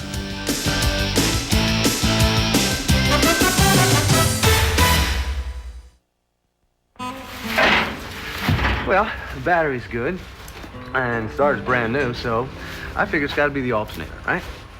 I go into the AutoZone, get a new one. Well, this guy says, well, let's check the old one first. No sense buying something you may not need. Well, turns out it's a voltage regulator. I tell you, I could have spent a lot of time swapping out parts till I got it right. But with AutoZone, piece of cake. You want to know about life, son? Life is like prime time in the NBA. Either you hunt with the hounds or don't get off the porch. And when you train, you rain. Now, this activity makes you thirsty. Fortunately, the NBA has Gatorade, the sports drink the league plays on. And play on, you must. That's life. Say it with me now. Life is a sport. Drink it up. You New York fans will be interested to know that not only are the Knicks leading the Pacers 49-45, the Mets are beating the Braves 3-2. We teased you with it before. We like to finish the story. Third quarter coming up.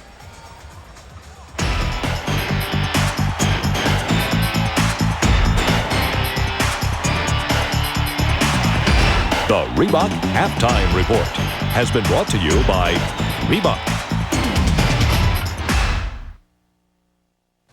You just spray it on? You just spray it on. Quicksilver Wheel Cleaner from Armor All. Just spray it on, and then just spray it off. That's it? That's it. Quicksilver Wheel Cleaner. There's a place where UV rays beat down so mercilessly they're nearly twice as intense as the sun's. No, it's not some blazing spot in the equator. It's the Dutch Boy Paint Testing Facility, where we test our exterior house paints to make sure they resist fading, blistering, and peeling. It's one of over 75 tests we do to make sure that when you buy Dutch Boy, you're not just getting a paint that looks beautiful, you're getting a paint that lasts. We guarantee it. Give your home the lasting look of Dutch Boy. If Sprite could make you a better basketball player, don't you think we'd charge you a little more for a can? Image is nothing, thirst is everything. Obey your thirst, Sprite. Weeknights and Saturdays at 7 on TNT. You and your shotgun are not the voice of this town. He's got an eye for trouble. You're walking home tonight. Come on. An ear for the truth. Can't be good news at this hour of night. And a gentle touch when it's needed. I do declare. Carol O'Connor is the chief of police. Well, don't look surprised. You know what I'm going to do. With a heart of gold. Every weeknight, every Saturday night at 7, in the heat of the night's new home, is TNT. From Turner Publishing comes a new novel by author Tim Green, where professional sports and professional gambling meet head-to-head on the field of battle. It's first and goal in a game of chance as quarterback Hunter Logan tries to outrun the defense, the mob, and his own conscience before the chips run out. Titans, now in bookstores everywhere. Back at Market Square Arena, where the Knickerbockers are leading the Pacers by 4 at the half, and with me, the head coach of the Pacers. And Larry, this is great playoff basketball. Knicks ball movement terrific. John Starks unconscious. Yeah, I thought they played great, and I'm pleased with our team. You know, we ran into a team that executed well. We got down, we got in foul trouble, and we got a chance to win. If we play with this kind of effort, you know, I got no complaints, because you know, they shot over 50. I think 7 for 11 from three-pointer, and we had 11 turnovers and was still in the game. Reggie Miller came out tough and played extremely well early. Yeah, I think he tried to go to the goal, which really helped us. You know, the fact that he puts it on the floor really helps, because they overplay so well and they front people on the post, so it gives you an opportunity to drive it. And that makes his outside game, I think, more effective if we can get him the ball and not turn it over. Rick Smits was out of the game early, foul trouble again. What do you plan in the second half, and do you need him to stay out of foul trouble here? Well, you know, I was hopeful we could stay close where I could keep him on the bench with 2 fouls.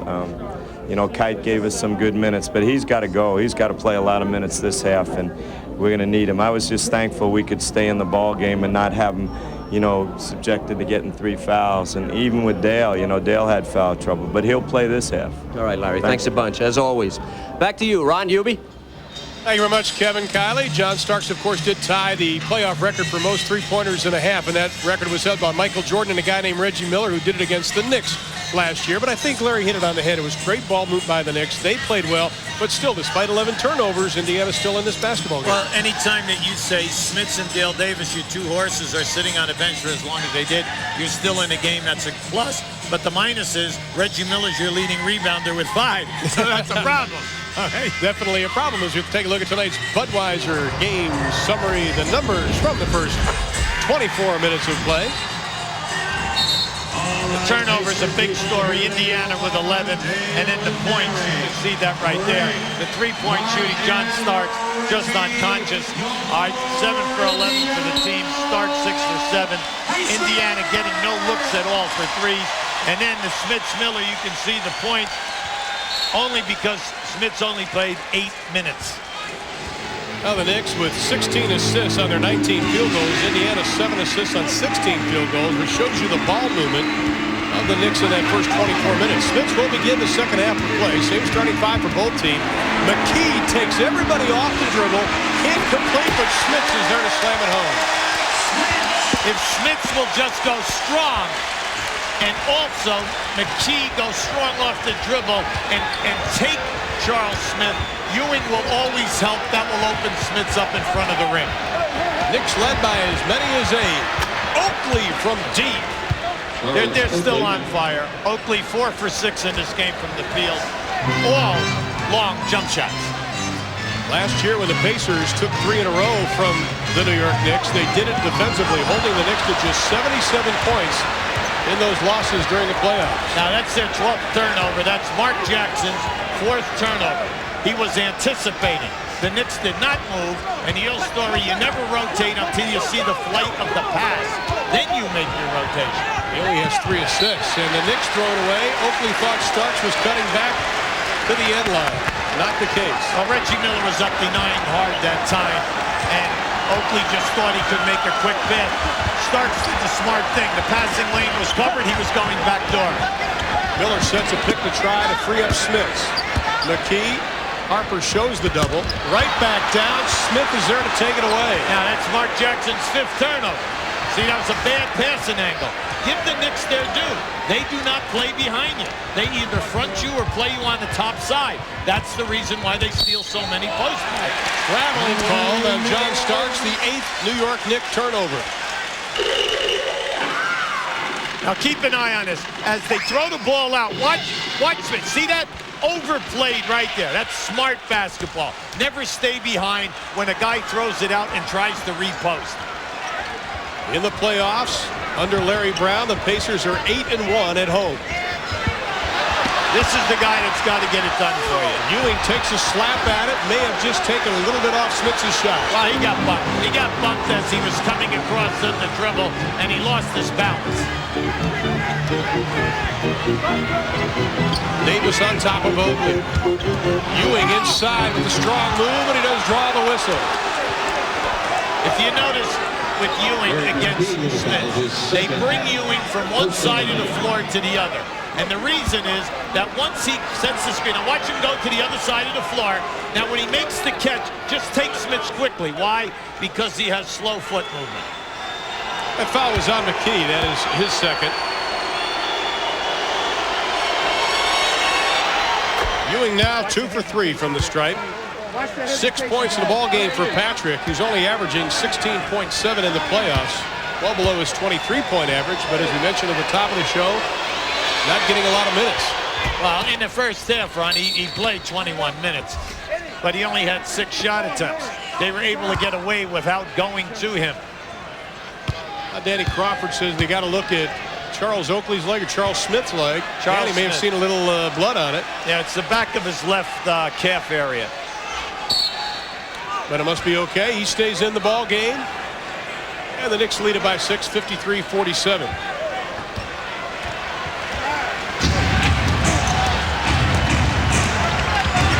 Now Miller swings around at the top of the key. Oakley comes out to help. The leading jumper again by Reggie Miller. Now they came right out and trapped him as he came off that staggered screen. And that was a beautiful split as well as a great head fake.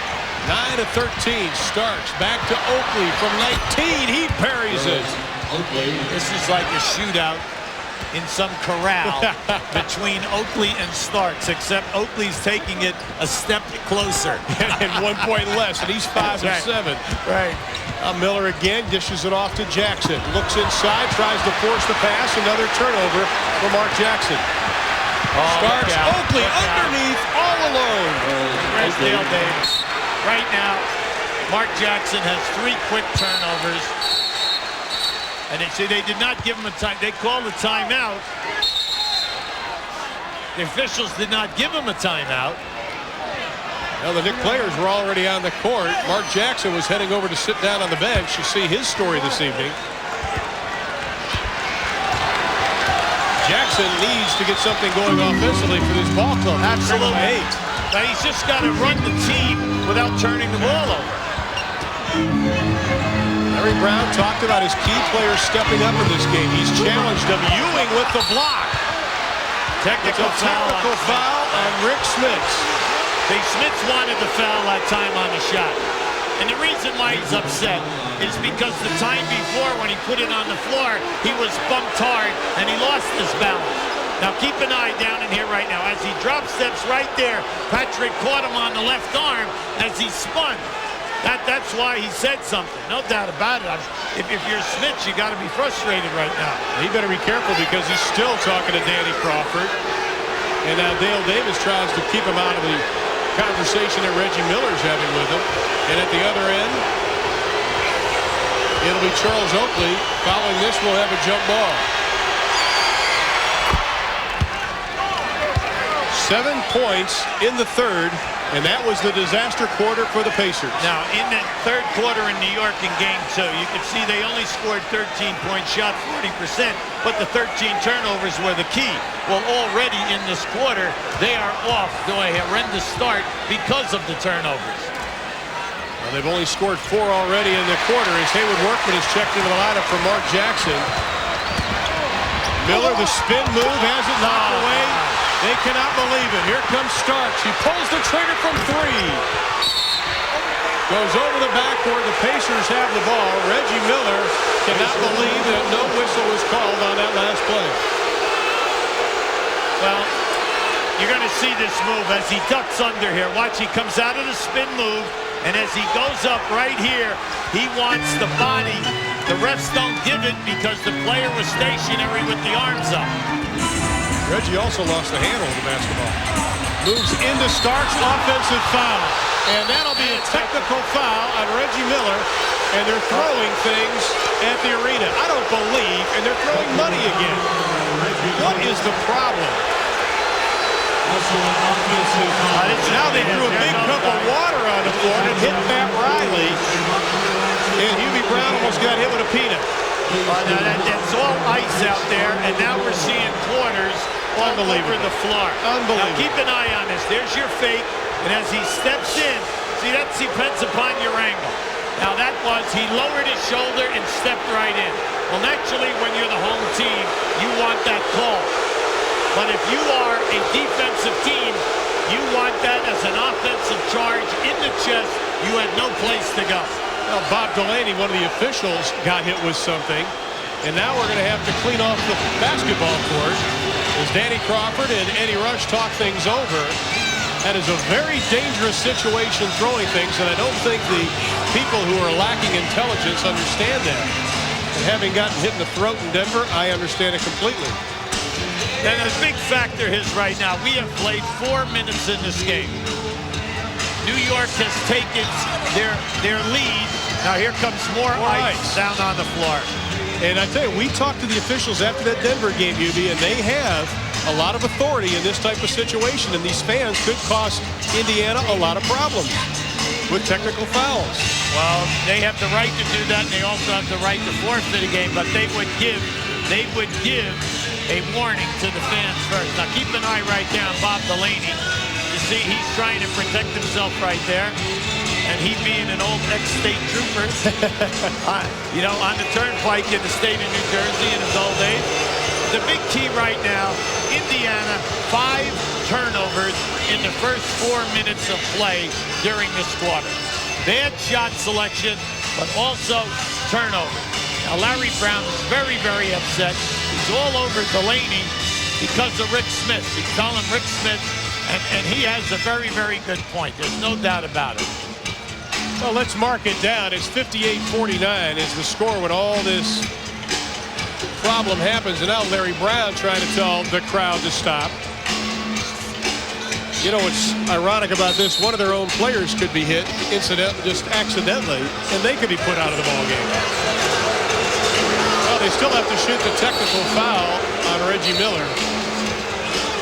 So with 8:08, the lead is at 9. That is the biggest lead in the Knicks ball game. We've had technical fouls called on Rick Smith and on Reggie Miller for punching the ball.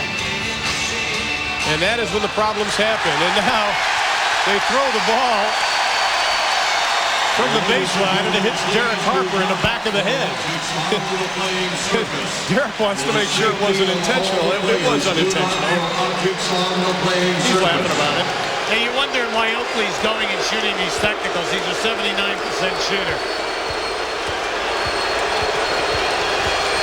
Well, he shot the last one and made it. The big thing right now for the Knicks is that the Knicks do not lose their concentration. Their game plan, their execution, their physical toughness, and their half-court defense has been excellent. Right now, Indiana must change their mental approach to this game. They've got to stop playing soft and then do a better job in their passing of the basketball to post up people. Well, Charles Oakley with 7 of New York's 9 points in the quarter, and you can feel the intensity pick up. Starks lets it fly. Rebound. Davis goes high for the board.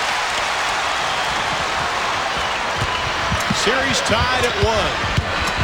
Inside, rejected by Ewing. McKee uses the left hand. Davis inside. He is going to be hammered on the play. Well, they'll hit him hard. Mainly because he's a 50% foul shooter. And anytime that you're in the 50s, they will not allow you to get a dunk. Now you're going to see your first move right here. A potential block that time by Ewing. Now watch Davis as he comes down. See, they're fouling him hard. They're going to force him to make the shots. Well, Dale Davis, only 48% from the line in the playoffs. Not much better during the regular season, just a shade above 50%. Oakley with 3. He's going to stay in the ballgame. In case you just joined us, the Knicks led by 5 at the end of 1, by 4 at halftime. But things are beginning to pick up here at Market Square.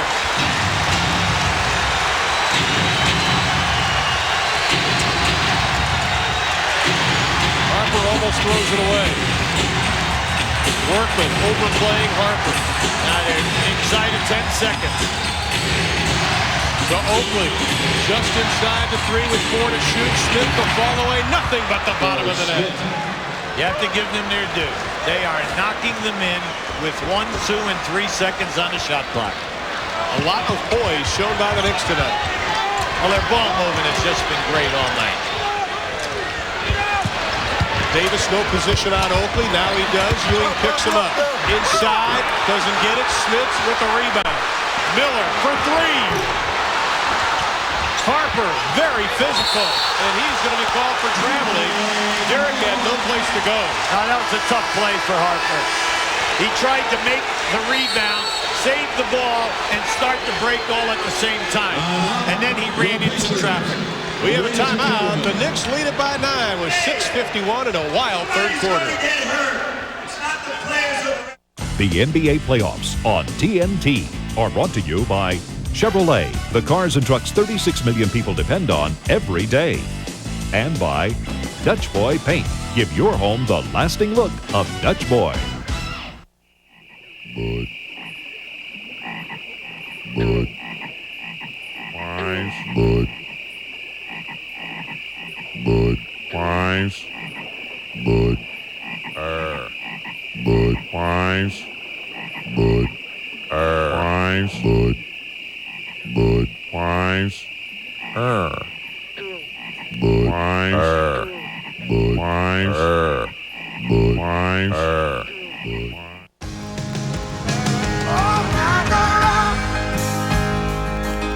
The sun upon my skin like a... For those whose idea of luxury is any place they can take a load off, Chevy introduces our all-new interior with the comfort of available leather, the security of an airbag, and the pleasure of power-adjustable lumbar seats. You could say these guys are sitting pretty. We just wouldn't advise it.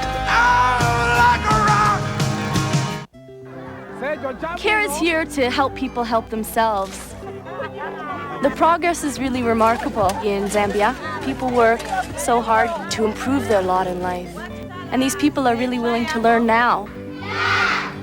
I think Dikembe Mutombo understands that the power inside these people is really phenomenal. I know Mutombo will bring home one important thought. A little care can make a world of difference. Indiana has missed their last 5 shots, allowing New York to open up a 9-point advantage. Just a reminder, coming up next on TNT, we're going to have the Houston Rockets and the Phoenix Suns, with the Suns leading that series 1-0. And we have a doubleheader coming your way. That'll be tomorrow night. It'll be Orlando and Chicago. That series tied up at 1 apiece, followed by the Spurs and the Lakers, with San Antonio leading 2-0 in that best-of-7 series. NBA action on TNT. Indiana's got to get themselves together mentally. They're 2 for 9 for the quarter, and they have 5 turnovers. And off of their 16 turnovers, New York has 17 points. An aggressive move by Dale Davis. During the timeout, Larry Brown got on the PA system, told the crowd that do not throw things. You can hurt somebody and let them play. Then he went and told his team to calm down, that the offense will come. Ewing tries to make the save. It looked like a shot. Reggie Miller comes out of the pass. Now you can see Patrick has absolutely no mobility. Smith's a little late on the pass from McKee, but they still have the ball with 17 to shoot. With that calf area smarting and the swelling in the leg, Patrick runs after the ball, stiff-legged. McKee triggering the inbounds pass. Miller's not there. Have to go to the safety. Miller posting up on Starks. Harper shows the double, then comes over with it. Workman for 3. Smith's the rebound and the hook. Nice. Well done, Rick Smith. There's nothing Ewing can do if Smith comes across the lane, because Patrick cannot laterally slide to stay with him.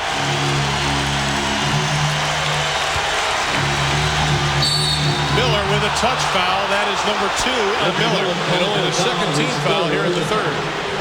Reggie knows that was a good call. He patted Danny Grund. There's no doubt about it. Indiana doing an excellent job on the offensive boards. They have 12 offensive rebounds to 6 for the Knicks. But the Knicks are doing a great job of making their first shots.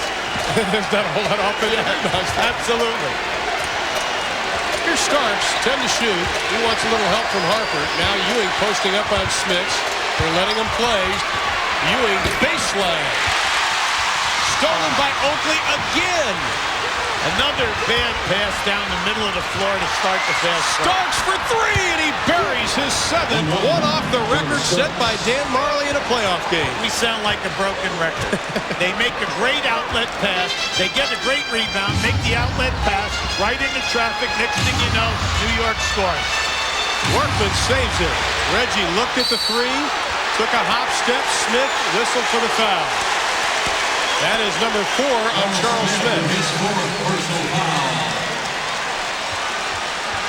The Knicks, who committed the 3rd most fouls in the NBA this year. Opponents shot 4 more free throws a game than they did. Mason in Smith out. The Knicks play in peaks and valleys. In the second, they always give you a chance to come back in a game, just like they did in the 4th quarter the other day. But then you must continue your serve. And what you're hoping for here is that the people in the building will help you and will crack them a little bit. Right now, you're only 8 points behind and you have the ball. Unfortunately, New York just gave you great defense and you had to waste the timeout because you could not inbound the pass. That's a 20-second timeout charged to Indiana. They trail it by a 63-55, 4:56 left to play in the 3rd. Ewing and Smith were battling on the last trip down the court for New York, and they were letting them play a little more. Yeah, well, see, earlier, Smith's fronted Ewing. This time, Ewing went away and came back. Now, you're going to see this. This is a nice extension. Now, they get the rebound. Unfortunately, you never start the fast break by passing the ball into the middle of the floor, because that's where all the defenders are who are going the other way. Smith tries to take Ewing to the hole strongly. Ewing thought he got all ball, but we have a foul. But still, that's the first time in the last 2 games that Rick Smith has really tried to take Patrick off the dribble as he picks up number 3. Well, you know, Patrick just does not have the mobility tonight. Now you're going to see a nice way. He's going to take a baseline and then come up under. There you go. Nice move. Smith's 78% during the playoffs from the line. Now let's take a look at tonight's Chevy scoreboard, and it's action from last night as Chicago with Michael Jordan, the big night, evening that series up to 10 as they head back to the United Center in Chicago. Smith will have another. Rick Smith's had his best year as a pro. He shot 53% from the floor, 75 from the line, averaged 18 points, and he did it all in only 30 minutes a game. Crowd chanting defense. Pacers trailing by 6, nearing 4.5 in the 3rd. Ewing wide open baseline over the outstretched hands of Smith. Well, there's no way that Smith can be asked to trap the player coming over the pick and roll, and as Ewing spots up, then get back to you. There has to be another guy in the rotation here. Somebody needs to help. Ewing with 9, whistle, Mason. The foul on him, his first, 4th team foul on the Knicks.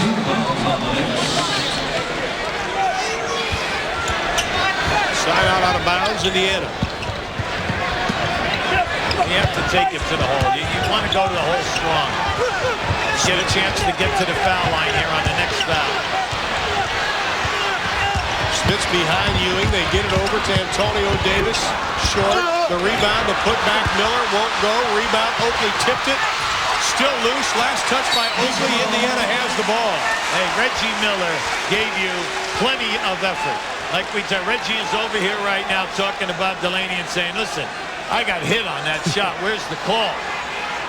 See, but in a game like this, you have got to go strong. You cannot assume that just a little body contact is going to get you a score. That's why once you penetrate and get in tight, you've got to either try to dunk or take it strong. Now, Reggie Miller with 6 rebounds. He ties Rick Smith for the most rebounds for the Pacers. Whistle and a foul. Now you gotta like this. Now you're in the penalty. Now you've got something going for you. You make these two, you're only down 6. Now since Haywood Workman has come in the game, he's done a terrific job defensively, and he's also gone to the hole strong. Surprising Harper off the dribble. Workman, who Larry Brown said had really no enthusiasm the first 3 months of the season, and he was very disappointed in Workman. Larry Brown said he just kind of kicked it in. And defensively last year, he really made a name for himself in these playoffs. Well, you know, last year, he started over 50 games here and made such a heavy contribution, and at playoff time was dynamite in all of the series from a leadership and defensive standpoint. As the Indy 500 car sounds ramble around Market Square, ball belongs to the Knicks, 8 to shoot. Now that was tough. That was a tough play for Stark because he goes strong. Just watch this drive. Stark feels he got hit out there, and he got hit right there. Who had a choice?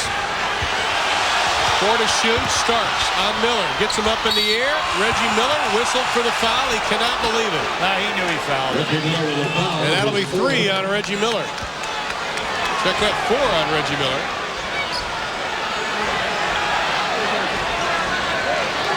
Now that shot clock was at 1 second. Oh, that hurts. Now just keep an eye. It's a nice fake by Starks to get him up in the air, and then he jumps into him to get the contact. Reggie Miller yet to go to the line. This is Stark's first free throw of the evening. And he missed it. 73% during the playoffs, 74 in the regular season. Now during the year, Starks was injured with a left shoulder separation. And this guy is a tough dude. And he played hurt for a long time. And he would not go to the basket because he was afraid of getting hit on that left shoulder. But we noticed in this playoff, look out, baby. He's going strong. Now Smith, the double by Oakley. He turns away from it and buries it. If they're going to win tonight, that's the man who's got to get it done. He's got to spearhead them in the post.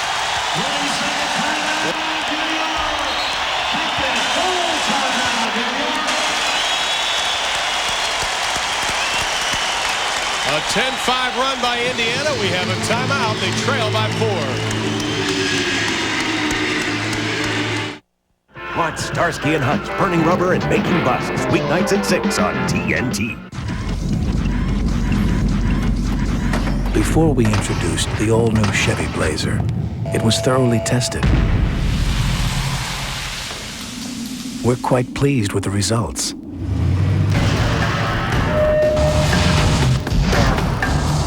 After we introduced the all-new Chevy Blazer, it was thoroughly tested. We're quite pleased with the results. You never know who you'll see on Starsky and Hutch. Ann, Esther, Alexis, Joe, the governor from Benson, Julie from Love Boat, Louie from Taxi, Mr. Roper, Jack and Chrissy and that guy from MASH, Luke from General Hospital, Clara from Mayberry, Apollo Creed, the Fly, TC, the guy with all the metal teeth from Bond, Doogie's dad, Miss Johnson from Room 222, Ruben Kincaid, Arnold, Mr. Carlson, Grady from Sanford, Tubbs from Miami Vice, Odo from Star Trek, Wonder Woman, Pinky Descadero, and Christy McNichol. You can never know too much. Watch Starsky and Hutch, burning rubber and breaking rules. Weeknights at 6 on TNT Lunchbox TV. Hoop Dreams. The movie is now a critically acclaimed book. Through triumph. He jams it home! I think I may have seen the next Isaiah Thomas. Through tears. All I ever dreamed about was playing NBA. Take a closer look at two boys' struggle to leave the inner city for college and their dreams of the NBA. With an introduction by Charles Barkley.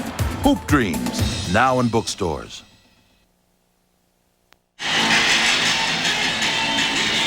In this series, when you want to post up, you have to be able to take the physical punishment. Now just watch this.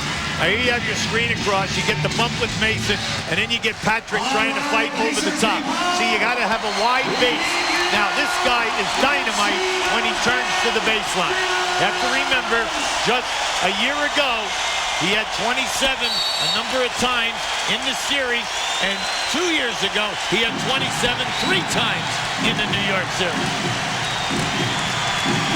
The Knicks have withstood every challenge Indiana has put on them. Starks, for the record, doesn't get it. Rebound, Indiana, 29 rebounds to only 16 for New York. There is no reason why you should be away from John Starks in this game tonight. I can't believe that He's your man.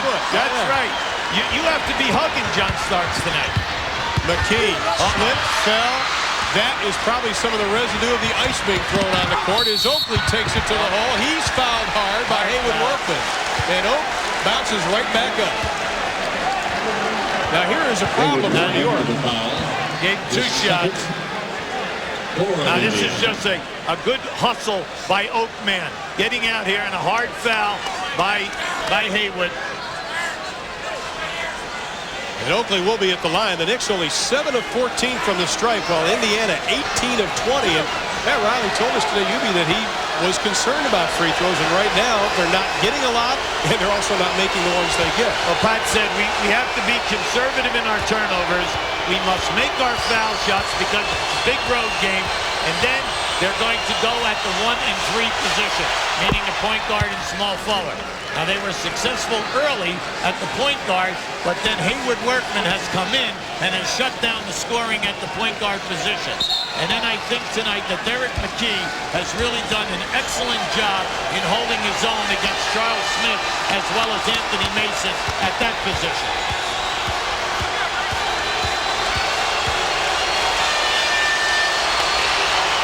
This guy just plays. That's all he does. Lunch pail. That's lunch right. pail kind of guy. He's out here, picks up all the garbage, gets out on the break. When nobody else has a shot, he spots up, drains it, and then he takes charges. 10th year pro out of Virginia Union. Mason trying to root Rick Smits out of that left block. And Anthony Mason whistled for number 2. Well, see, that's why it's so important. Watch him root him out. See? Now, it's so important that you get in the foul, the penalty situation early in the second half because of the consistency of just touching people in the low post. 2 of 3 from the line tonight for Smits. Mitchell comes in. McKee, who is still rather quiet, sits down. Only 6 points, all coming in the first half. Smits, who Larry Brown said has played very, very well against some of the major centers in the league this year. He's coming on every season. When you think that, he increased his time 4 minutes this year, his points went up, his shooting, everything went up. And that's great to see because he's a hard-working kid. Mason gets away from Antonio Davis. Count the basket. We have a whistle. When you tell your guys, when you coach at this level, you always tell them, if you're rotating, you've got to get the guy's arms before they get up above his shoulders. Now, just keep an eye on this. See, as Mitchell came across, the arms got up. And once the arms gets up above the shoulder, their upper body strength will just take you right to the basket. You got to get the arms down before they get up there. 250 solid pounds. Anthony Mason. Bad foul shooter, though. A low 60% foul shooter. That's the only weakness in this guy's game, though. Game 4 of this series will be Saturday. You'll be able to see it on NBC beginning at 3:30 Eastern Time. That should be a dandy. Oakley shows the double. This time when Smits turns, Ewing's there, but I think he grabbed him. He did. He got him on a pull-down. And that's great because now you're going to the line, shooting 2. Now, if you notice, the Knicks have changed their strategy on Smits. Before, they were allowing Patrick to play him straight up. As soon as that pass went in, Oakley was right down in there on that hard trap. Well, you see the remaining games Saturday on NBC, then we'll bring you Game 5, Game 6, if necessary on TNT. You and I will be there for those games as Ewing picks up his 4th. But he's getting the minutes that Pat Riley wanted as Herb Williams comes in, and Patrick's going to have to sit down. Now, Herb Williams came in and made a major contribution in Game 2 because in 17 minutes, he not only got the rebounds, but he had 3 shot blocks, 3 crucial shot blocks. Spent 7 years here at Indiana. Rick Smith's 5 of 6 from the line. He has 13 in the ball game, and the Knick lead is down to 5. Herb Williams played here. He always averaged 15 to 17. Shot a high percentage, an excellent foul shooter, and one of the top shot blockers in the league. Anthony's checked in for Harper. He forces the jumper, but he makes it. I don't know if Pat Riley passed out on that or not. Pat Riley blew. He just went. The moose dried up. 1 minute and 5 seconds left in the quarter. The lead is 7. Oh, Oakley went in and double teamed. Illegal defense. Sure, good call by Eddie Rush. First of the ball game, ironically. See, you can fake a pass in. Watch Oakley go on this fake. See, he went on. You're not allowed to double team unless the ball is in there. So if you use some ball fakes now, you know that Oakley's coming quickly. Well, after the disastrous third quarter in Game 2, the Pacers much better tonight. Yeah, but it's just slipped down to a -7 very quietly. Very quiet, exactly like we said. Every time Indiana makes a run, New York maintains their composure and poise, and they withstand it. 9 to shoot for the Pacers. Let's see if they realize there's only that much time. Mitchell from 17. The line drive won't find the net. Loose ball foul is going to be, I believe, on Antonio Davis. Over the back. That is number 1 on Antonio Davis. And the penalty is in effect. Will go down to the other end and shoot it with 53.7 left. Knicks lead it by 7. Market Square Arena filled to capacity. 16,530 on hand for Game 3 of the Eastern Conference semifinals as the New York Knicks looking to make it 2 in a row to go up 2 games to 1 on the Indiana Pacers. They lead by 7 inside of a minute in the third quarter. There you see Game 2 and what's happened tonight. Only 7 turnovers in this quarter. The only problem is, though, that the Knicks are widening the lead. Exactly. Yeah, they're very quietly doing it. Indiana, they're not making their foul shots right now. Hopefully 11 points in the quarter, too. Yeah, plus they're not stopping them at the other end of the floor. Oakley's been the mainstay for the Knicks in the third. Starks just tripped on Byron Scott's foot. And that is number 2 on John Starks. But you have to love the job that the 2 guards, Starks and Hubert Davis, have done on Byron Scott. Byron Scott, coming into this game, was shooting 13% in the series. Now, when you think about that a second, he was only 1 for 8. He only had 8 shot attempts in 2 games. It's just that he cannot get any shot attempts. He's 0 for 1 tonight from the field, and he's 2 for 3 now from the stripe. And that was one thing that Larry Brown talked about. He said that our bench was awful, and they need Byron Scott to remedy that fact, as Rick Smith will sit down. Now, the reason why we bring this up, Byron Scott averaged 10 points a game for them during the year. He shot 46 from the field. He made 79 threes. He shot 39%, and then he made 85% of his foul shots. You know, this guy's been in. He's been in there. This is 13th playoff year. You can see his stats on the right side for the playoffs. But he is an experienced playoff guy that must come in scoring. And he played, of course, for Pat Riley, who said the only thing we tell our players is don't let Byron Scott go right. He's a catch and shoot jump shooter, and keep him away from doing that. The lead is 8, 37 left to be played in the quarter. Starks gets a step. Oakley baseline. Rebound controlled by Davis. Outlet to Workman. Antonio Davis down in the blocks quickly. Workman doesn't see it. 4-second difference between the shot and the game clock. Oakley did a terrific job in fronting Antonio Davis, so Workman could not make that pass. Reggie Miller, Byron Scott trying to get away from Starks, loses the handle, ball loose. We're going to jump it up with 5.8, or did they call a timeout? They called a timeout. They called a timeout. And they've already used their 20, right? That's exactly right. So now the Pacers only with 3 timeouts as we head to the final quarter. And will that cost them? We'll find out. 5.8 left in the third. We have a break in the action with the Knicks on top. There's a place where the humidity can be so thick you can practically cut it with a knife. And spaghetti sauce flies through the air with wild abandon. It's the Dutch Boy Paint Testing Facility, where we put Dutch Boy kitchen and bath paint through over 70 tests to be sure it resists moisture, peeling, and even staining. All to make sure that when you buy Dutch Boy, you're not just getting a paint that looks beautiful. You're getting a paint that lasts. We guarantee it. Give your home the lasting look of Dutch Boy. Geo Prism has a beautiful interior and comes with standard dual airbags, crush zones, reinforced door pillars, and a rugged steel safety cage, which helps explain why the interior still looks this beautiful, even when it's in this car. Call 1-800-GET-TO-KNOW and get to know the new Geo Prism. Following game 2, Larry Brown said he wasn't too excited to come back to Indianapolis the way his team performed in New York. Today, he told us he was excited. There was no pressure on him, and he really challenged his team following this morning's shoot-around about the effort from a number of his key players. But with 5.8 left, as Hubie has mentioned, despite the effort, they still find themselves down by 8, and the Pacers with only 1 second to shoot. Now the Pacers only have 20 points in this quarter.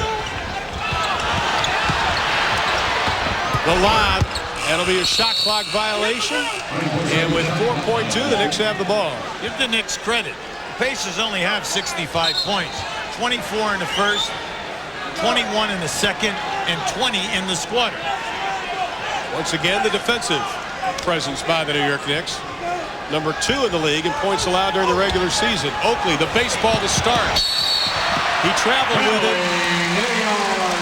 Said he dragged his foot. Bob Delaney will go the other way with it. And with 3.5, Indiana has a shot at the last basket of the quarter. Now there's plenty of time here. You make a catch, you can get off a minimum of 2 dribbles. So, especially if you make a pass across half court, you're in great shape. You can come out of this with a high percentage shot. Miller back in the lineup, joined by Scott, McKee, Workman. Mitchell triggers the inbounds pass. He almost moved his pivot foot. There's the 2 dribbles, 3 dribbles. Workman at the buzzer, doesn't go. We have played 3 at Market Square Arena in Game 3. The Knicks have lost 8 of 9 Game 3s. But as they head to the final 12 minutes, New York find themselves up by 8, 73-65.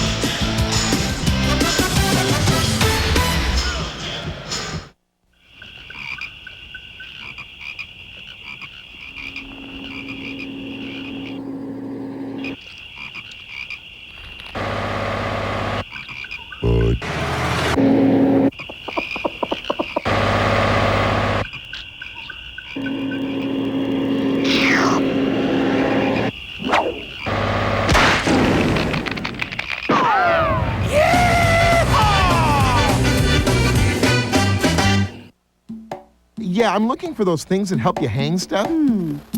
No, it helps you locate the things in the wall. Okay. I know it's a stud. Oh, yeah. A stud finder. True value. No matter what you're looking for, we're there to help you find it. Like right now, you can find this Rubbermaid chair for only $4.99 and this set of yard lights for $19.99. Hey, it's true. Help is just around the corner. Sam used every wall in the house for a backboard. Yeah, he looks just like me anyway, so I think he got that from me. He can do that maneuvering and get by. I like to see Kenny when he steals it. He can steal a ball. Ow! 58 feet out. Swish. He makes me feel 10 feet tall just to talk about him. Kenny would get it. Guess he got it from his mother. Let's roll, bud. In this neighborhood is a house where souls never rest. You're invited to share their tales. I kill one of you.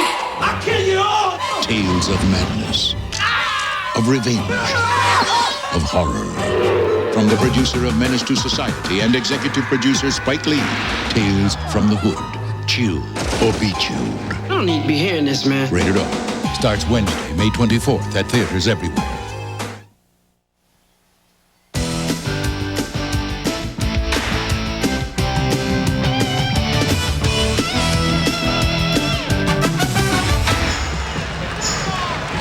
Pacers were only 11-22 during the regular season when they trail after 3, and they only scored 20 in the quarter, and they find themselves down by 8. The Knicks have the ball. Anthony, Starks, Mason, Williams, and Oakley for the Knicks. Mason trying to post on Davis. 9 to shoot. Oakley, 11 third-quarter points. 5 to shoot. Starks back to Oakley. Lets it fly for 3. Charles Oakley with the 3. His second of the playoffs. I mean, you just can't say enough. Because Oakley and Starks have just put the dagger in the hearts of Indiana with few seconds on that clock. Time and time again. But give the Knicks the credit that they don't force a bad shot inside the foul line area. They take their time and make the extra pass and hit the long jumper. The Knicks tonight are 9 for 15 on three-point shooting. They have showed a great deal of patience in this ball game offensively. Whistle and a foul, and the crowd is stunned. I think everybody really thought that Indiana will come out with a lot of emotion and a lot of execution, and it has been sporadic at best. Well, they thought that they would see a better defensive job. Well, they are getting a pretty solid defensive job except for the threes, so they're cutting them down from getting to the hoop, but they are being suffocated at the offensive end of the floor. They're not getting anything from their small forward position, only 6 points between Derek McKay and Sam Mitchell. See, once again, Smits was wide open, and they went away from Smits. I don't understand it. 8 to shoot. Jackson, a lot of turnovers in this game. The 3 by McKee, and he drains it, and that is what Larry Brown was hoping for. His third 3 of the playoffs. He's now 3 of 6.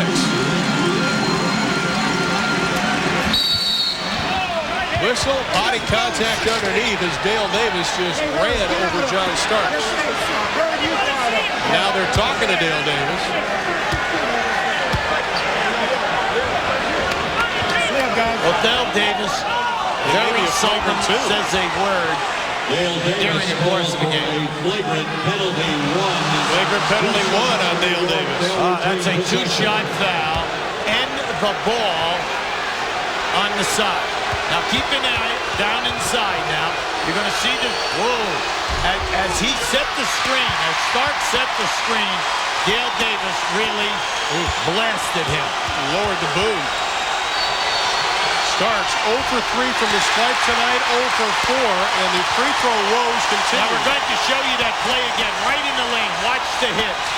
That was a pretty hard hit, but you know, a lot of guys have been hit that hard tonight. He's one of many. We've seen that one going on. 3 fouls on Davis. Anthony with the ball. The fans just hoping something happens. Oakley misses. Rebound. Smits tips it to Davis.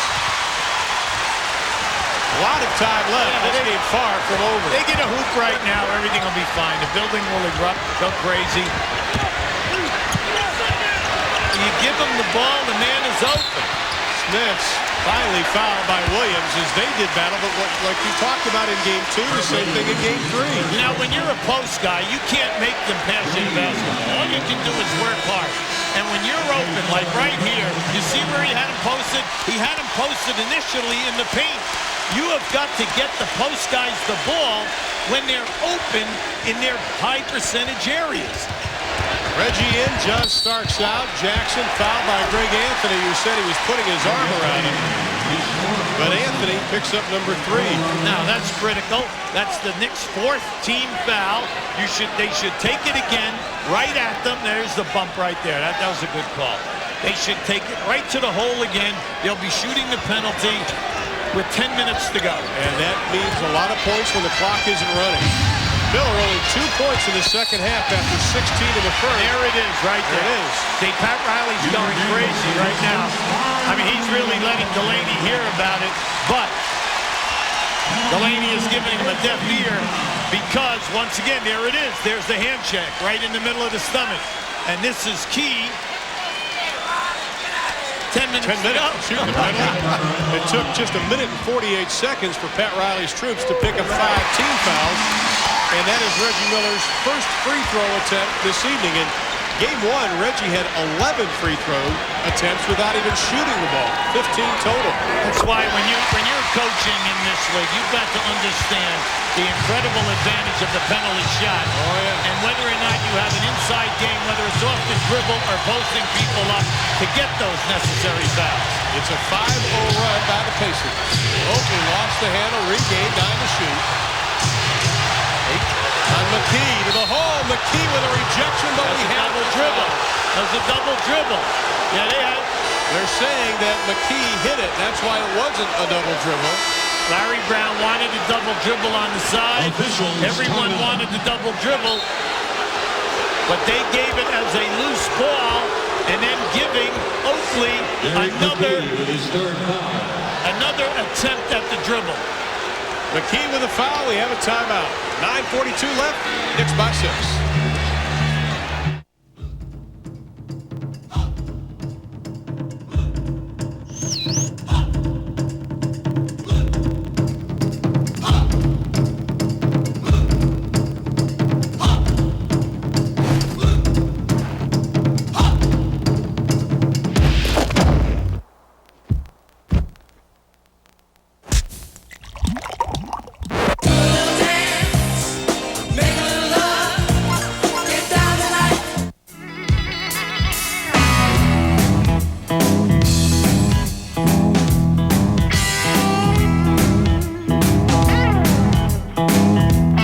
Gun protected.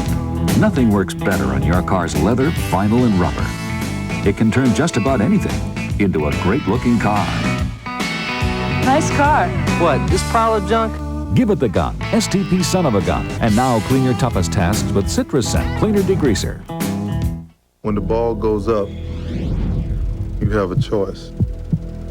You can watch or you can rebound. Understand that the ball won't come to you. You gotta go get it. You gotta want it more than anyone else on the court. It takes heart, it takes sacrifice, it takes the willingness to do whatever your team needs, because you cannot win without the ball.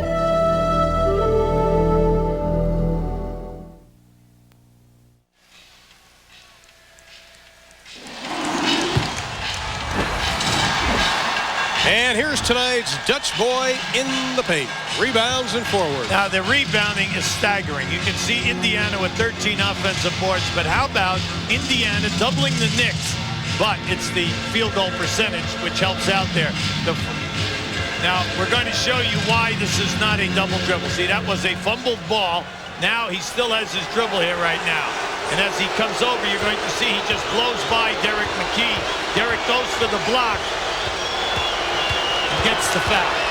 Oakley's 7th free throw attempt this evening. And he has made 6 of them. 21 points for Charles Oakley tonight. That would be a new season high. During the regular season, his best was 20. Now, Oakley's had a very difficult year, missing 32 games because of the surgery to his toe. It is a frustrated guy right now, John Stark, because he's made all the threes, but he's missed his foul shots. 9:42 left. The Knicks lead it by 8. I think Doug Collins sent the fan that was sitting behind him last night in Orlando to Indianapolis to sit behind us. Inside, Davis uses his body, doesn't get it. Jackson, a nice touch pass, whistle, and a foul. Great play by Mark Jackson. Great hustle by number 1-3. It's kind of disappointing, though, that Dale Davis did not get that one sent home. Now you're going to see it now. This is a nice pass down inside. Now you're going to watch this move. See, Patrick comes over, but still Dale never really exploded. And that was a great pass by Mark Jackson. Jackson 3 of 3 from the line tonight. 5 for 7 in the playoffs. The foul was on Hubert Davis, his second. Jackson spent 5 years with the Knicks, a couple of years with the Clippers. Well, Rookie of the Year, second year, All-Star player. Ewing back into the lineup, tips it over to Mason. He was a rookie, came out of St. John's. He averaged 10.6 assists a year, and that's where he broke Oscar Robertson's record for assists as a rookie. Miller now on Davis, buying Stark some time on the bench. Shot clock reads 7. Tipped by Jackson. 3 to shoot. Ewing launches it from deep. He buries it. My, oh my. And it is a 2. What a shot by Patrick Ewing. The lead is back to 9. Another challenge being pushed aside by the Knicks. Can they continue making that in the next 8:40? That's going to be a big key. Smith's backing in. Ewing. Whistle. Patrick got a hand on him. Good call. 5 on Patrick Ewing. Yeah, he was fouled. He was bumped hard that time. Pat Riley, you're going to watch it right now. Now, as he makes his move, see, boom, they gave it to him right there, and then the grab. He's also on the arm. Now Charles Smith is going to come into the lineup at the next break as Patrick picks up number 5. Smith's at the line.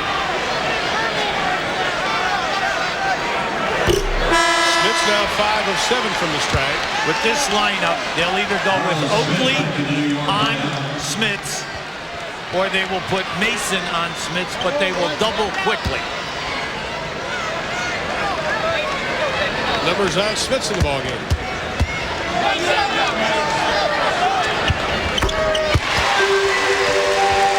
The lead is down to 8. 8:41 left to be played. The winner of this goes up 2 games to 1 in the best-of-7 series. With Game 4 Saturday at 3:30 here at Market Square. High screen and roll. Jackson looking for Smith. McKee knocks him down, then trips over him. Oakley over Smith. Doesn't get it. Rebound. McKee had it, lost it. Wow. Loose ball foul. First of all, he was really up there. And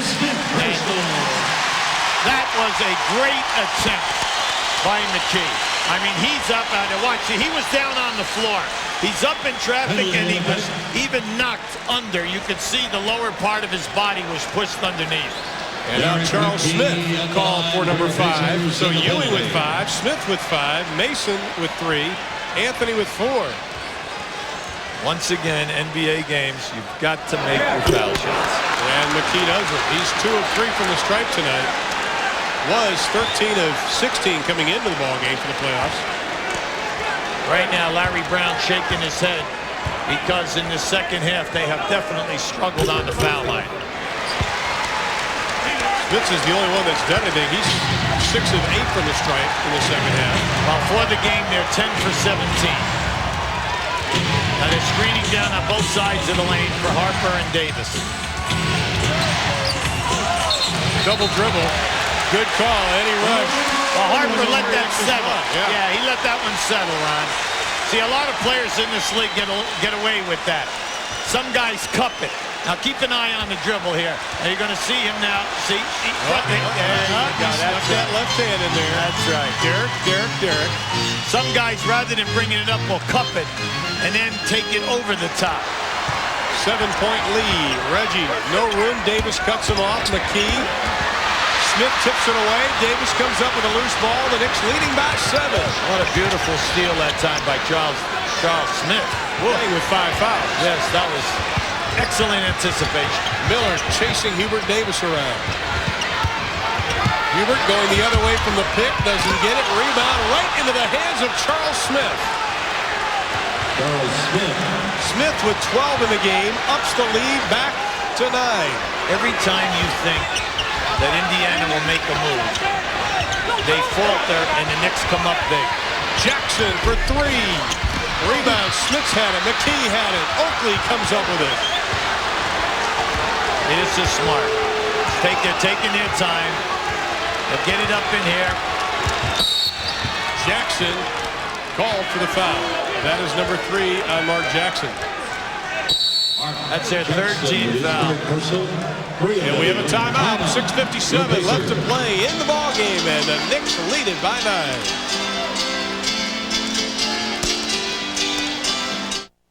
Sunday nights this fall, the NFL is on TNT.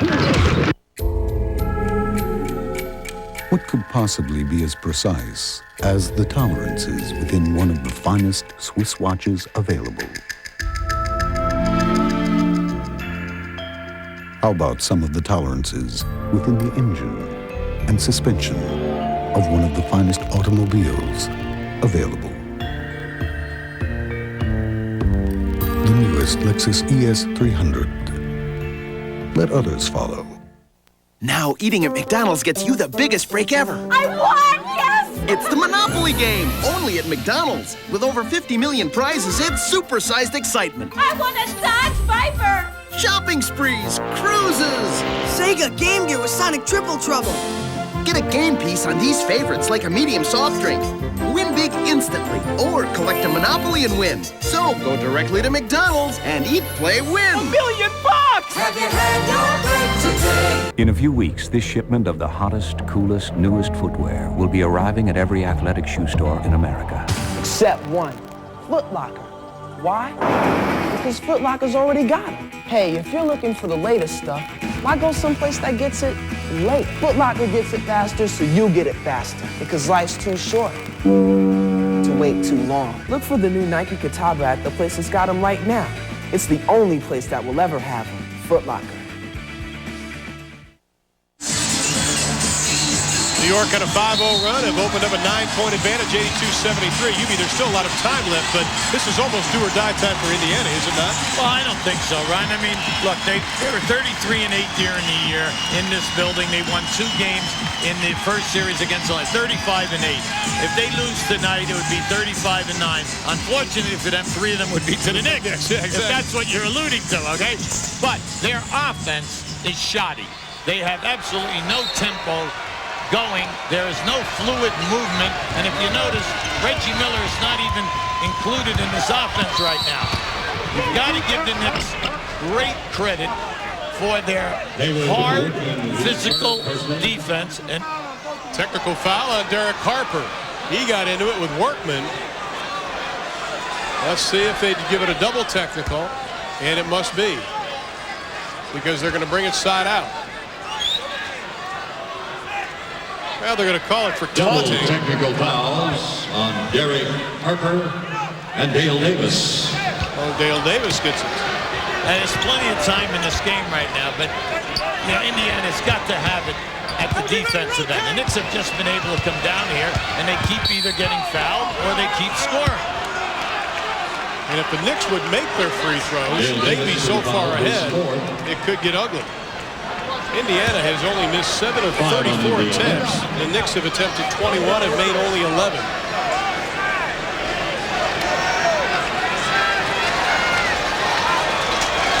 Couple that with the Knicks shooting 54%, 9 of 16 on threes, and they've bailed out that poor free throw shooting.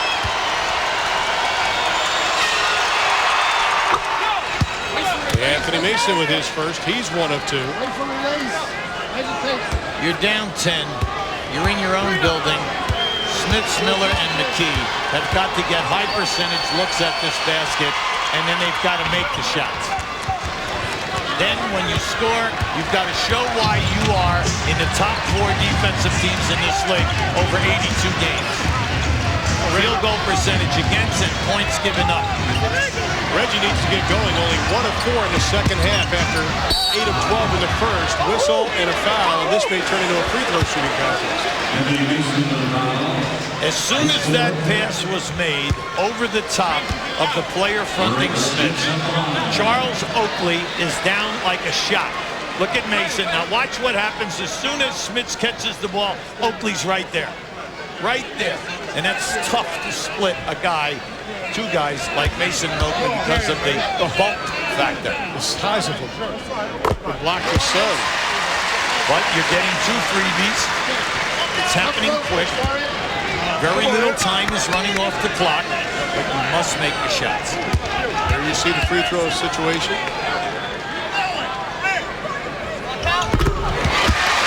Smith's now 8 of 10 from the stripe, 16 in the ball game, cutting that Knick lead down to 84-75 with 6:22 left to be played. Now they're using Mason's man down court to help out.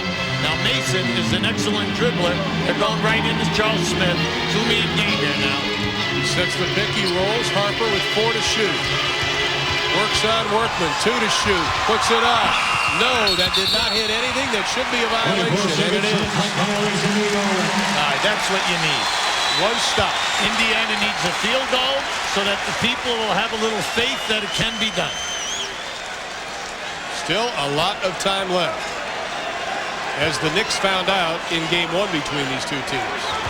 And they're not going to rest until the whistle blows and the game's over. Miller goes baseline, kicks it back out to McKee. He'll launch the three. Doesn't get the roll. Loose ball foul. And it's going to be on Dale Davis. That'll be number 4 on him. Over the top.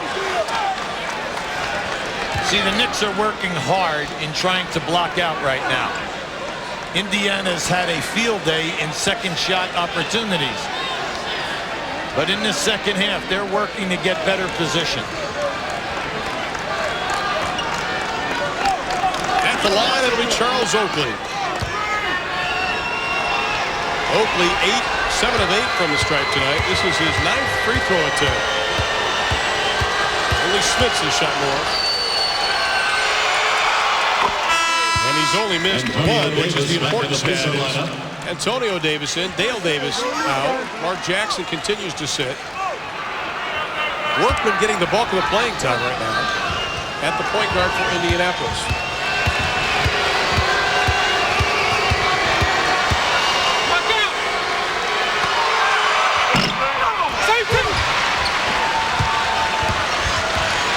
The lead's 10, 5:40 left to play.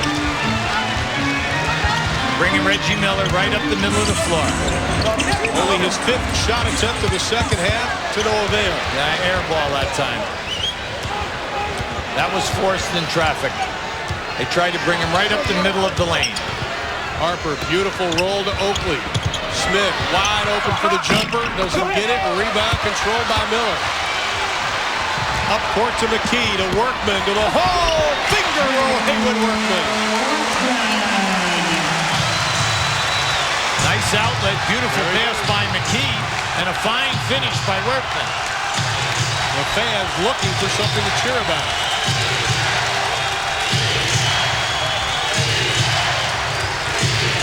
Harper is fouled.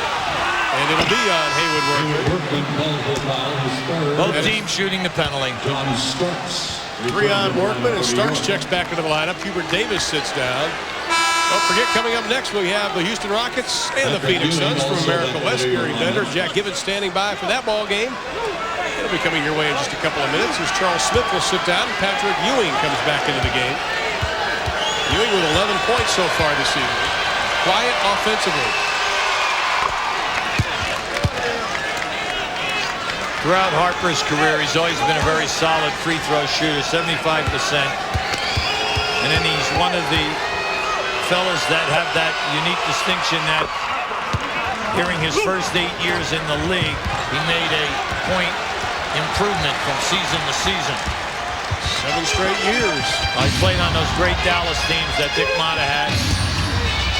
Antonio Davis trying to bump into Oakley. Oakley does not move, but he does pick up his 4th personal foul. So Oakley with 4, Ewing with 5, Smith with 5, and Mason with 4. And still 4:39 left to be played. Antonio Davis. 7 for 9 tonight from the stripe.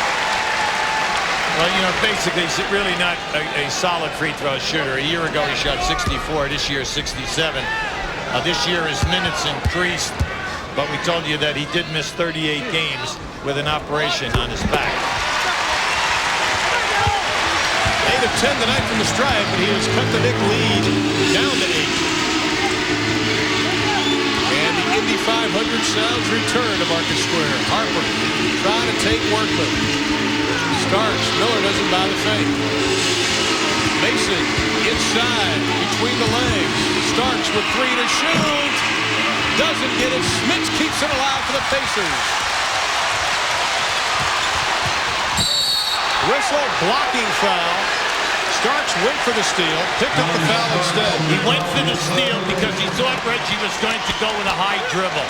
He gambled that time. But, you know, you wish that you had it back. You know, but you see, John went for the steal right there, thinking that it was gone, but Reggie had the presence to pull it into his body. The reason why you don't like that, you would tell Starks, look, It's got to be a definite gimme. You're putting one of the premier foul shooters in this league on the line. You're talking high 80s, 88, 89, year in and year out.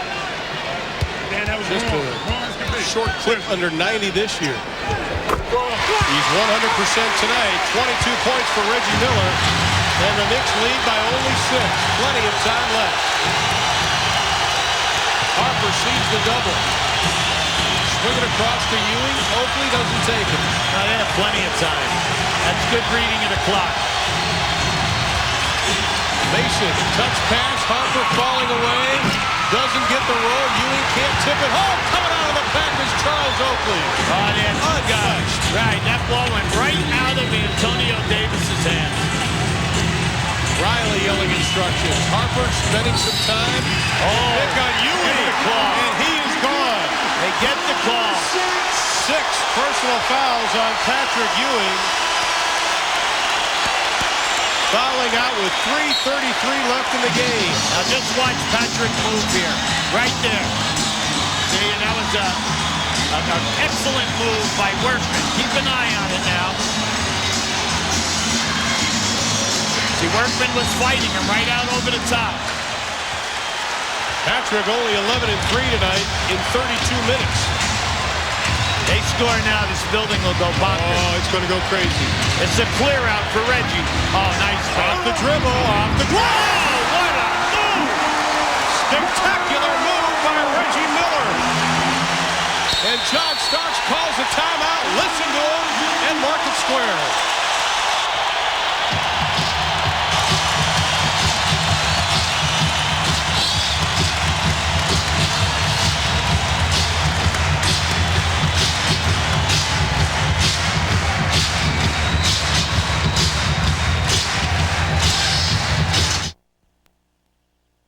First it was braces. Then it was their own rooms. Then it was college, private college. Then they got jobs. The Lexus SC300. Now it's your turn. See the affordable SC300 at your Lexus dealer. Starsky loves to eat. Hutch loves to sing. And I wish I was a scarecrow, 'cause I've got a scare or two. And I wish you were a stalk of corn, with me protecting you. You can never know too much. Watch Starsky and Hutch, Burning Rubber and Breaking Rules. Weeknights at 6 on TNT Lunchbox TV. Come on, pick it up. It's the playoffs. You gotta put some heart in it. Let's go. All the other teams are turning up, and that's so we gotta turn it up. It's a whole new season now. You gotta be a chip to cover these guys. Streeter, I expect more out of you. Now move. Nobody covers the playoffs like TNT. With over 30 games in 30 nights, expert analysis and live bonus coverage of other matchups. So when it comes to postseason intensity, nobody knows the playoffs like TNT. Now just keep an eye on Reggie Miller as he dribbles by Starks, how he knifes between the two rotating guys. Here comes Oakley to take the charge. Now watch. And then the parallel move off the glass. Spectacular. Well, Indiana on a 6-0 run, the last 127. Charles Smith told me today he felt this game would be a game of runs. It is again tonight as the Knicks 4-12 without a field goal. Well, he told you earlier in the quarter, the one thing that Indiana had in their favor was that the Knicks let you back. They have that tendency to do that. They play in Pizza Valley, but you must take advantage of them letting you back. Way off the mark for Charles Oakley. Indiana with the ball, trailing by 4. New York has now gone over 4.5 minutes without a field goal. Their last one came at 7:24. Well, if you notice, during this time period, Ron, they went away from their inside game. Everything has been perimeter. Now, right now, Indiana, they just ran Reggie around the stagger. That floor is slippery right there. Because that's the second player that has slipped on that. We've had 3 guys go down in that same spot. And whatever that is, they've got to work on that section of the floor for Saturday's game. Now just watch, he has his guy beat, but he goes down. Scott went down, and also one of the Knicks went down in that same spot. It's just a great move by Smith. Mason picks up his fifth. Smith with his first. 11 free throw attempts, and the Knicks have a few in foul trouble with Patrick Ewing already on the bench. Well, Smith and Mason are critical.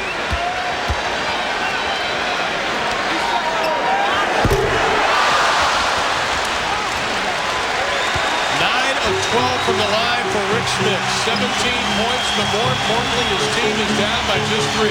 High screen and roll. Oakley was open for a second. But see, Starks is coming off that screen too early. Smith battles his way in. Loose ball picked up by Workman. Oh, Pacers on the run with the Miller. Doesn't get it. Mason the loose ball. And out of bounds. Loose ball fouls.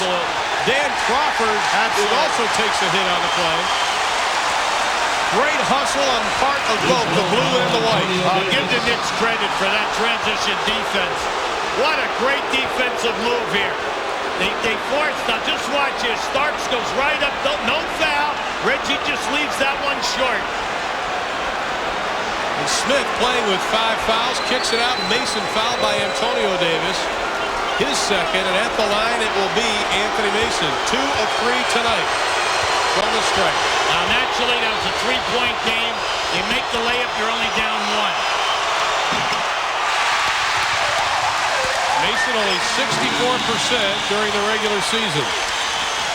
Big thing right now, Indiana cannot allow an offensive rebound by the Knicks if Mason misses his shot. New York 18 for 30 on the foul line. Have missed 12.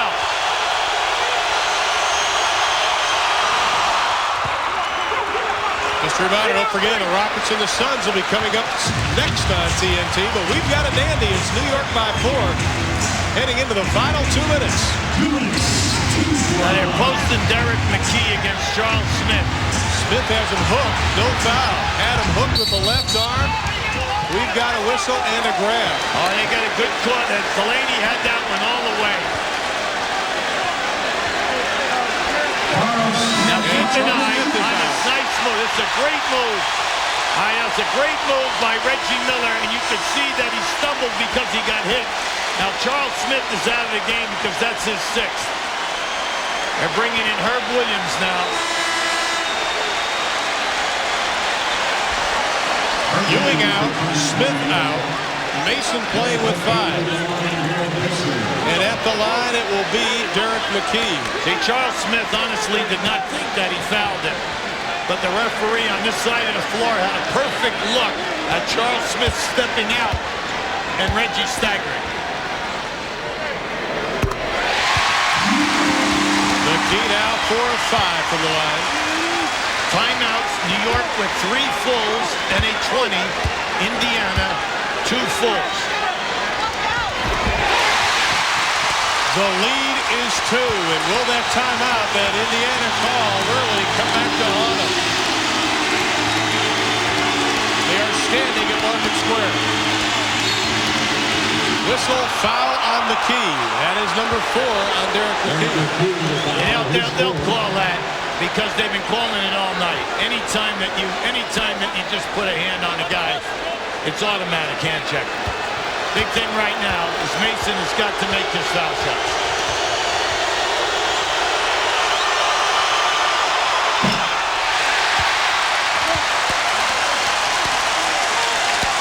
The struggle continues. You can't go anywhere. If he shoots and misses, you must block out. No excuses now for not getting your rebound. Missed. A bad miss. Right. Indiana with a chance to tie or even take the lead. They're down by 2, 1:35 left to play. Now they're screening, bringing Smiths around a staggered screen into the bump. Now Pete. Workman, the off-balance shot. Dead shot. Smiths had his man fronting him. That's your first option. Knicks have showed patience every time this situation has come up in this game. 8 to shoot. Harper glances at the clock. Can't let him turn the corner here. 2 to shoot. Lost the handle. Ball belongs to Indiana with 58.1 left to be played in the ball game. You don't want to use one right now. You want to run your play. Now you got to get Smits involved here, along with Reggie Miller. That last time, now they're bringing Reggie off of the screen down right here. It's a clear out. Miller to the hole with the right hand. Doesn't get it. The tip won't go. Out of bounds. Pacers have it. 37.2 left in the game and a fresh 24. Now Reggie blew right by his man. He had a great one-on-one move that time. Blew and got into the lane. Unfortunately, Indiana could not put that rebound down.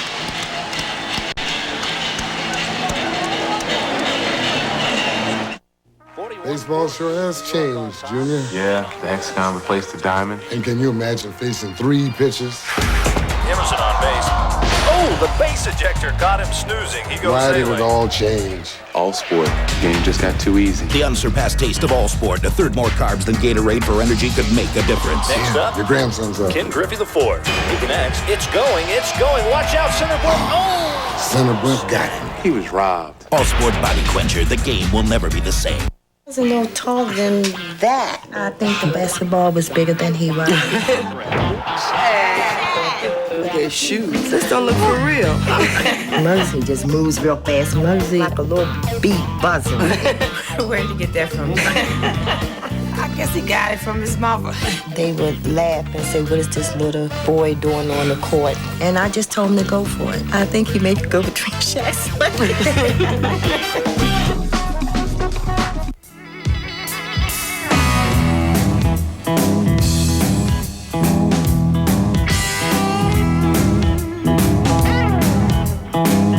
Son of a gun protectant. Nothing works better on your car's leather, vinyl, and rubber. It can turn just about anything into a great-looking car. Nice car. What, this pile of junk? Give it the gun with Son of a Gun. And now give your tires a quick kick with one-step tire care. Knicks lead by 2, 37.2 left. If you're hoping to see Houston and Phoenix, that'll be coming up next in just a couple of minutes. New York has not had a field goal the last 7 minutes. You'll be after leading by 10 with 4:39, and Indiana on a 9-1 run. Right now, Indiana only has 1 timeout left. You have 24 seconds on the shot clock, and you're running an out-of-bounds play underneath. You're hoping that you get a good look and a score on this out-of-bounds play, because then you would be in a possessions 2 for 1. Big thing now is you do not want to waste a lot of time. Smith, one dribble, the shot overtime. It's a shot. Where have you been, Big Hollander? The Big Hollander saying, I can't shoot unless I get the ball. And our Dutch boy in the paint ties it up. Our first tie since 33-33. One more time, Rick.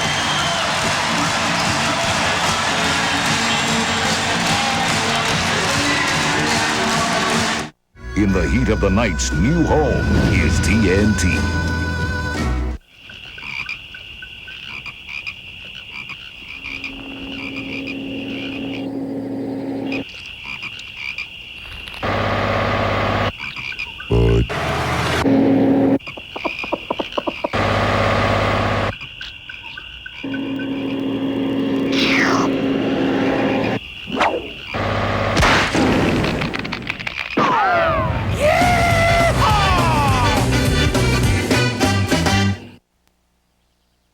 First it was braces.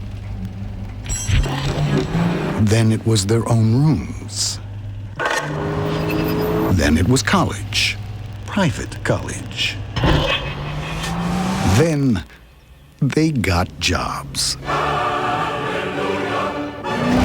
The Lexus SC300. Now it's your turn. See the affordable SC300 at your Lexus dealer. It's a perfect day in the travel industry. Or is it? If your 800 service goes down, it's like your business disappears. Your customers vanish. For travel agents and cruise lines, that could mean hundreds of customers a minute.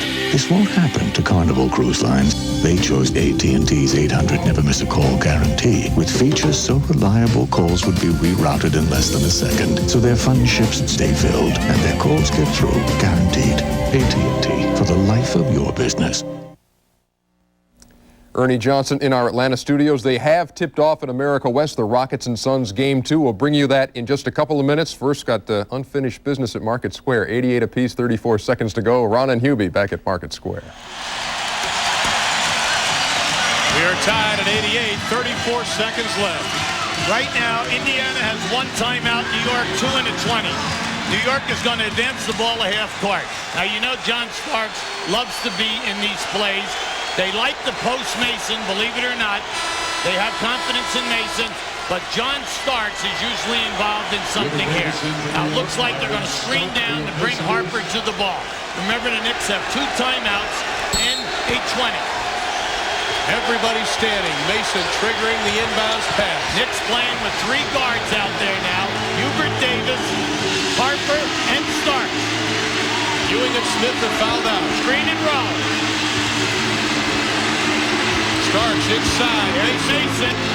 Oakley runs over. Offensive foul. Charles Oakley. My goodness. Great play by Dale Davis.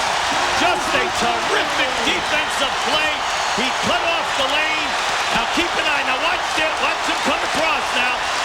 He steps right in. First Workman. Oh, that's great. Haywood Workman takes the charge. How could I mistake? Dale Davis. We're going to check our glasses before we head back to Atlanta tomorrow. Now there's 17 seconds here. Now they know right now they blew that one. The big thing right now is, remember, Indiana has 1 timeout left. They have 17 seconds. Larry Brown had plenty of time to make the call. Now they're going to screen right here for Reggie Lewis on the right side. They have here it is right here. Now they're going to clear out. Here comes Smith underneath. Miller for the win! No! And we are going to overtime. Boy, did he have a look at it. It looked like it was going to hit nothing but the bottom of the net. A little too strong, and we're into OT. Indiana, an 11-1 run the last 4:39. The Knicks without a field goal, the final 7:24. And that is why we are headed to OT, tied at 88. Now keep an eye on this. Now watch Smith's coming in on the baseline. Reggie decided to take it himself and go with the jump shot.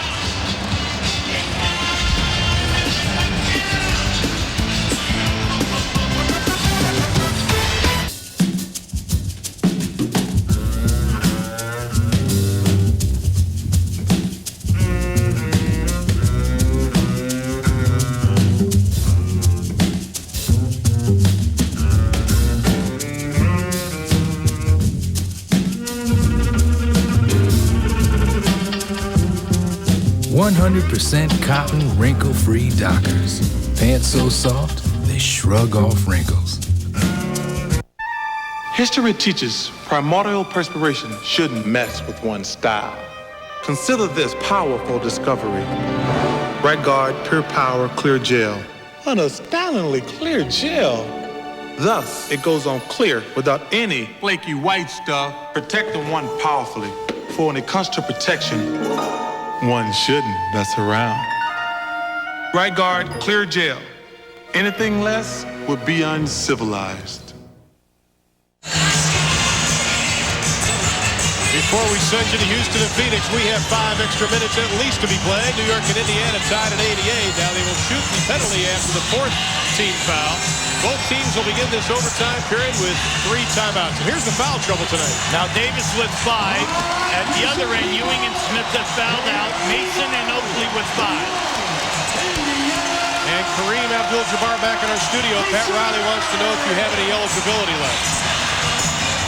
With this Knick group out there right now, they will post up Mason. Mason will be their key guy down inside offensively.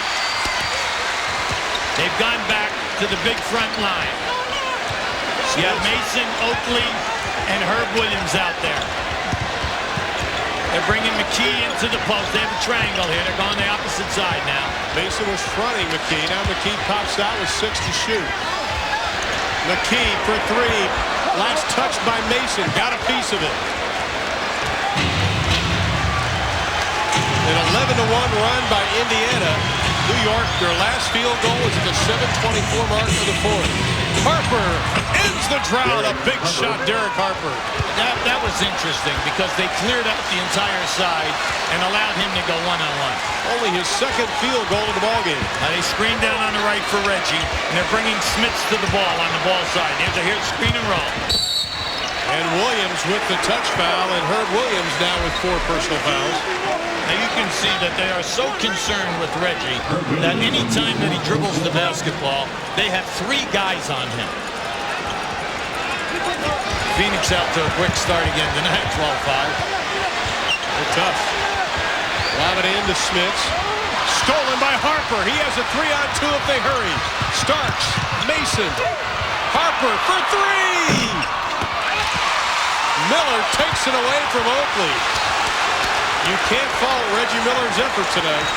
Reggie Miller's been all over the place. Told you the leading rebounder at halftime with 5. Workman facing up. It's just taking them a long time to get into their offense. Haywood Workman.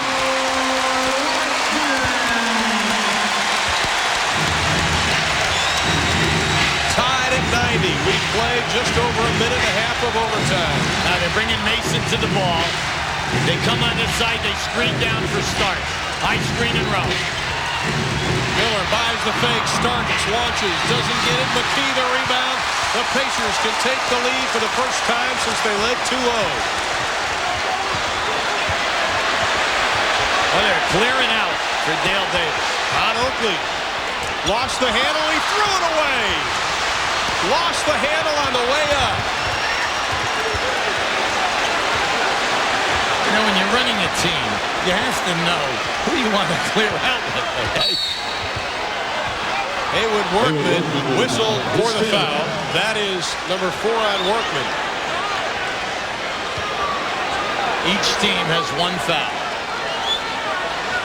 We shoot the penalty on the 4th foul. High screen and roll in the middle of the floor. Workman slips right through it. Starks down the lane to Mason. The reverse shot. No! Rebound. Miller comes out of the pass. And then he just lost the handle. Reggie Miller took his eyes off what he was doing, and it just rolled out of bounds. Now they have 3 turnovers in this overtime. Larry Brown can only smile because if you get upset about this, you'll have an ulcer by the end of this game. If he doesn't have one already. 3 turnovers, and we've only played less than 3 minutes. Mason walked with it. We're going to go the other way. And the Knicks have committed 17 turnovers. All right, I'll tell you what we'll do. We'll call the game off, tie, all right? Okay. And then we'll play tomorrow. Because right now, both teams are throwing the ball around. This ball is precious. This is like a bar of gold. Who wants it? And Indiana would have to, I mean, they're facing a 2-1 deficit then if they lose this. Final 2 minutes. McKee to the hole. Strong move, Derek McKee. Well, that's Larry Brown's thing with Derek McKee. In this series, he wants him to go strong off the dribble.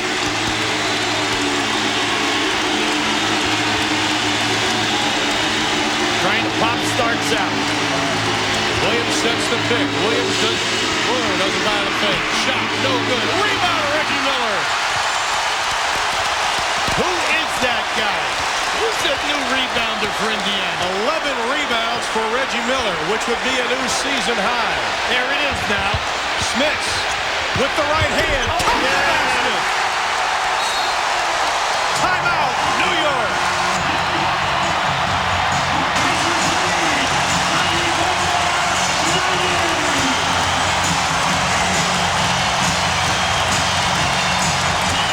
Look at it. He never even looked at the rim. Just a beautiful move. The young man really has an excellent hook shot. High percentage all the way. The NBA playoffs on TNT are brought to you by Beechwood Aged Budweiser. It's always been true. This Bud's for you. By Lexus, maker of the faster and roomier 1995 LS400. By AT&T, for the life of your business. And by wrinkle-free 100% cotton Dockers for times when just getting dressed isn't enough. Phone rings. MCI. You try and be nice. I felt uncomfortable about giving out people's names. You don't want to put that pressure on anybody either. Does MCI ask too much of you? You shouldn't have to use phone solicitors to solicit our friends in order for us to save money. That annoys me. I don't want to have to work for my savings. You know, they're supposed to work for me, not me for them. It doesn't pay. It does not pay. What do you say now when MCI calls? I said, I'm very happy with AT&T. Thank you. Have a nice day and hang up. Your true voice. I don't ask anyone to do anything I don't do. You do your job, I'll do mine. Short, baggy, I've seen it all. How many times do I have to tell you guys to put this stuff in the hand? I think this stuff cleans itself. Of course, a lot of the younger guys come to me. Okay, gentlemen, I think you know what to do. You guys remember tube socks? I'm a caring kind of guy. I still get calls from some of the old guys. Ernie Johnson back at you from Atlanta. A reminder still to come. It is Game 2 of the Houston-Phoenix series, and right now 21-11 is the Phoenix lead. KJ has 9 at this point. Indiana 94-90 over New York in overtime. Let's go back to Market Square Arena. Thank you, Ernie. Indiana on a 6-0 lead, and I think the story for New York is John Starks 21st half point shooting, but only 1 of 6 in the second half, only 3 points. The Knicks have only scored 17 points since the end of the third quarter. They had 73 at the end of 3. The score was 73-65. See if they can get John Starks involved in the offense. In case you just joined us, Patrick Ewing out, Charles Smith out, fouling out of the ball game for New York. Now the Knicks have gone to 3 guards. They're playing Harper as a small forward. Larry Brown has counteracted that by bringing in Byron Scott. Starks to the hole, rejected by Davis. Ball's loose, here comes Workman out of the pass. Pacers with the ball, the lead. Miller dribbling away from Harper. Now Indiana has taken Smits out, matched the Knicks. Small, 3 small guards out there right now. Here's your second cutter. Miller to the ball! Reggie Miller, my goodness!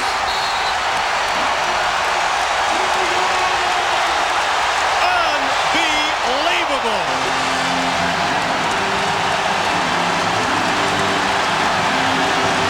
He has taken the apple out of his throat and slammed the ball down.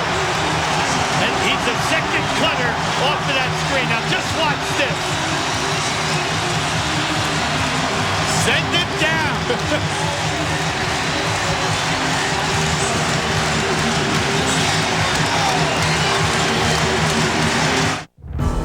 One U.S. airline can fly you to more European cities than any other. Delta Airlines. You'll love the way we fly. TNT Originals. These are the stories that remain with you long after their telling. These are the actors whose talent moves you with every scene. These are the original motion pictures that only one studio could create. This is Turner Network Television.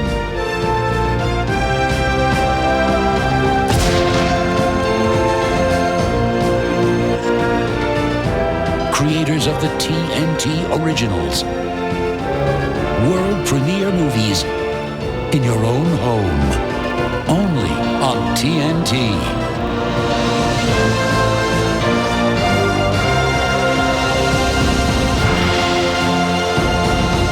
The best movie studio on television. Now just watch on the screen and roll. Dale Davis will step out as Starks gets the step.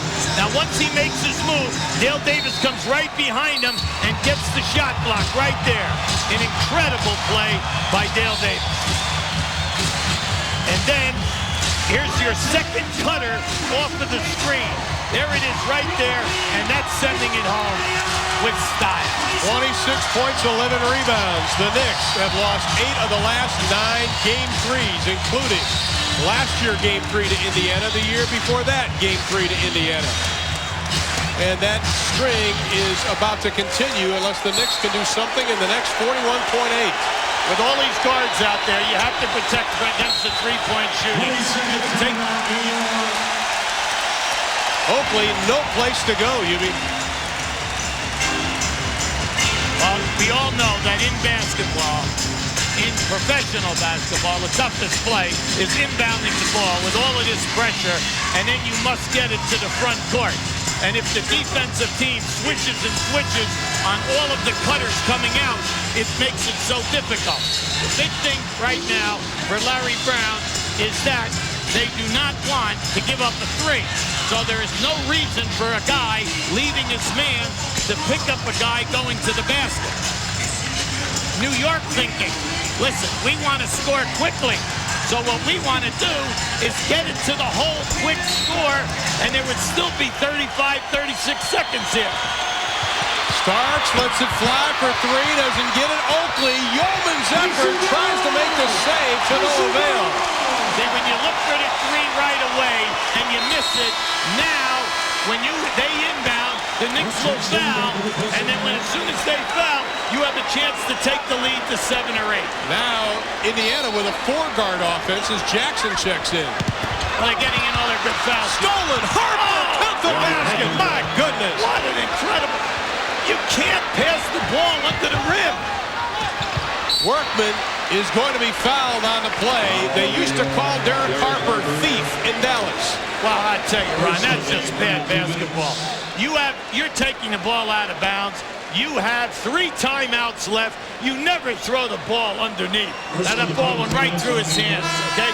And then he picks it up. And just watch, the ball goes right off of his hands. Boom, Harper takes it and lays it up. If there's any question at all, you call a timeout.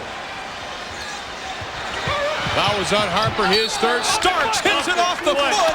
Unbelievable of Reggie Miller. And the lead is just 4. Plenty of time left. This is absolutely incredible. Now the Knicks, there's 31 seconds to go. You're only down 4. Now just keep an eye on this. Starks got his hand in, knocked the ball down right off Reggie Miller's foot. 31 seconds left. The Knicks with only 1 timeout left in the game. Harper for 3! My goodness! Getting the ball in now. You're in a 1-point game here with 22 seconds. Workman dishes off. He is going to be fouled with 18.1 left on the game clock, 18 on the shot clock. Let me tell you something. This is bad clock management, okay? I hope you understand that. Now, right now, you're going to see, they take the 3-point shot right here. Harper's talking, Workman is laying off. Now, once he gets the screen, see, they don't step up. Well, you've got to step up. How can you lay off soft on Derek Harper? Now, this puts a lot of pressure on Workman. Remember, the Knicks have 1 timeout. Indiana is still sitting on 3. Workman 2 of 3 from the line. Pat Riley wants a timeout after the shot. Knicks, if he misses, you have got to block out and get this rebound. He doesn't miss. The lead is 2 by Indiana. Pat Riley uses his final timeout. Now you look at the other end of the floor. Workman misses an inbound pass. Harper catches it, layup. Reggie Miller catches an inbound pass. Starks hits it off his foot out of bounds. 2 turnovers. Yo, Mars Blackman here, up after a bad dream. I dreamt money retired. It's time for me to move away from the game of basketball. Then he became a baseball player who had trouble with the vicious AA curveball. My room was filled with Birmingham Barons souvenirs. We did a baseball commercial with Mr. Nike together. Then he returned. Gave my beloved Knicks a double nickel. Can you imagine that? Nah. With so many pain relievers today, you might be confused about which ones you choose. You should know Tylenol is different than the ones doctors call NSAIDs. To varying degrees, every NSAID brand can sometimes irritate your stomach. Aspirin can, even ibuprofen can. You may have heard of Aleve with naproxen sodium. That can too. Tylenol won't irritate your stomach the way NSAIDs can. Tylenol is definitely gentler for your stomach. Another good reason to choose Tylenol, the pain reliever hospitals use most. EJ, back at you. Lest you forget, Houston and Phoenix still to come tonight on TNT. Right now a 31-18 Phoenix lead over the Rockets late in the first quarter. The Knicks and the Indiana Pacers are in overtime, a 2-point Indiana lead, 18.1 to play. Don't touch that dial. Ron and Hubie. And if you do touch the dial, we'll send Ernie to your house. 5 turnovers in overtime for the Pacers, 25 for the ball game. All right, now right now the Pacers have only committed 1 foul. You do not shoot the penalty, meaning the Knicks, until it's the 4th foul. But now we're inside of 2 minutes, so it would be a foul. Right now, a lot of guys, you've got to have a philosophy. Some guys would say, I'm coming down the floor and I'm shooting a 3 to win this game because we're on the road. It will depend upon the philosophy of the coach. The big thing is to get a high percentage shot here. The high screen and roll, they're letting him go one-on-one. Harper doesn't get it. Rebound! The Pacers had it and regain it, but it's New York's ball! 1.4 seconds. Oh, my goodness. 1.4. Bob Delaney now going over to the officials to see if they're going to add any time to it. The Knicks have no timeout with 1.8. Now, they just made it 8. You cannot let a guy catch a lob in front of the rim right now. You've got to belly up on your man, play the guy out of bounds. Do not let him make an uncontested pass. Oakley doesn't get it. The Pacers have come back to win. Pacers win.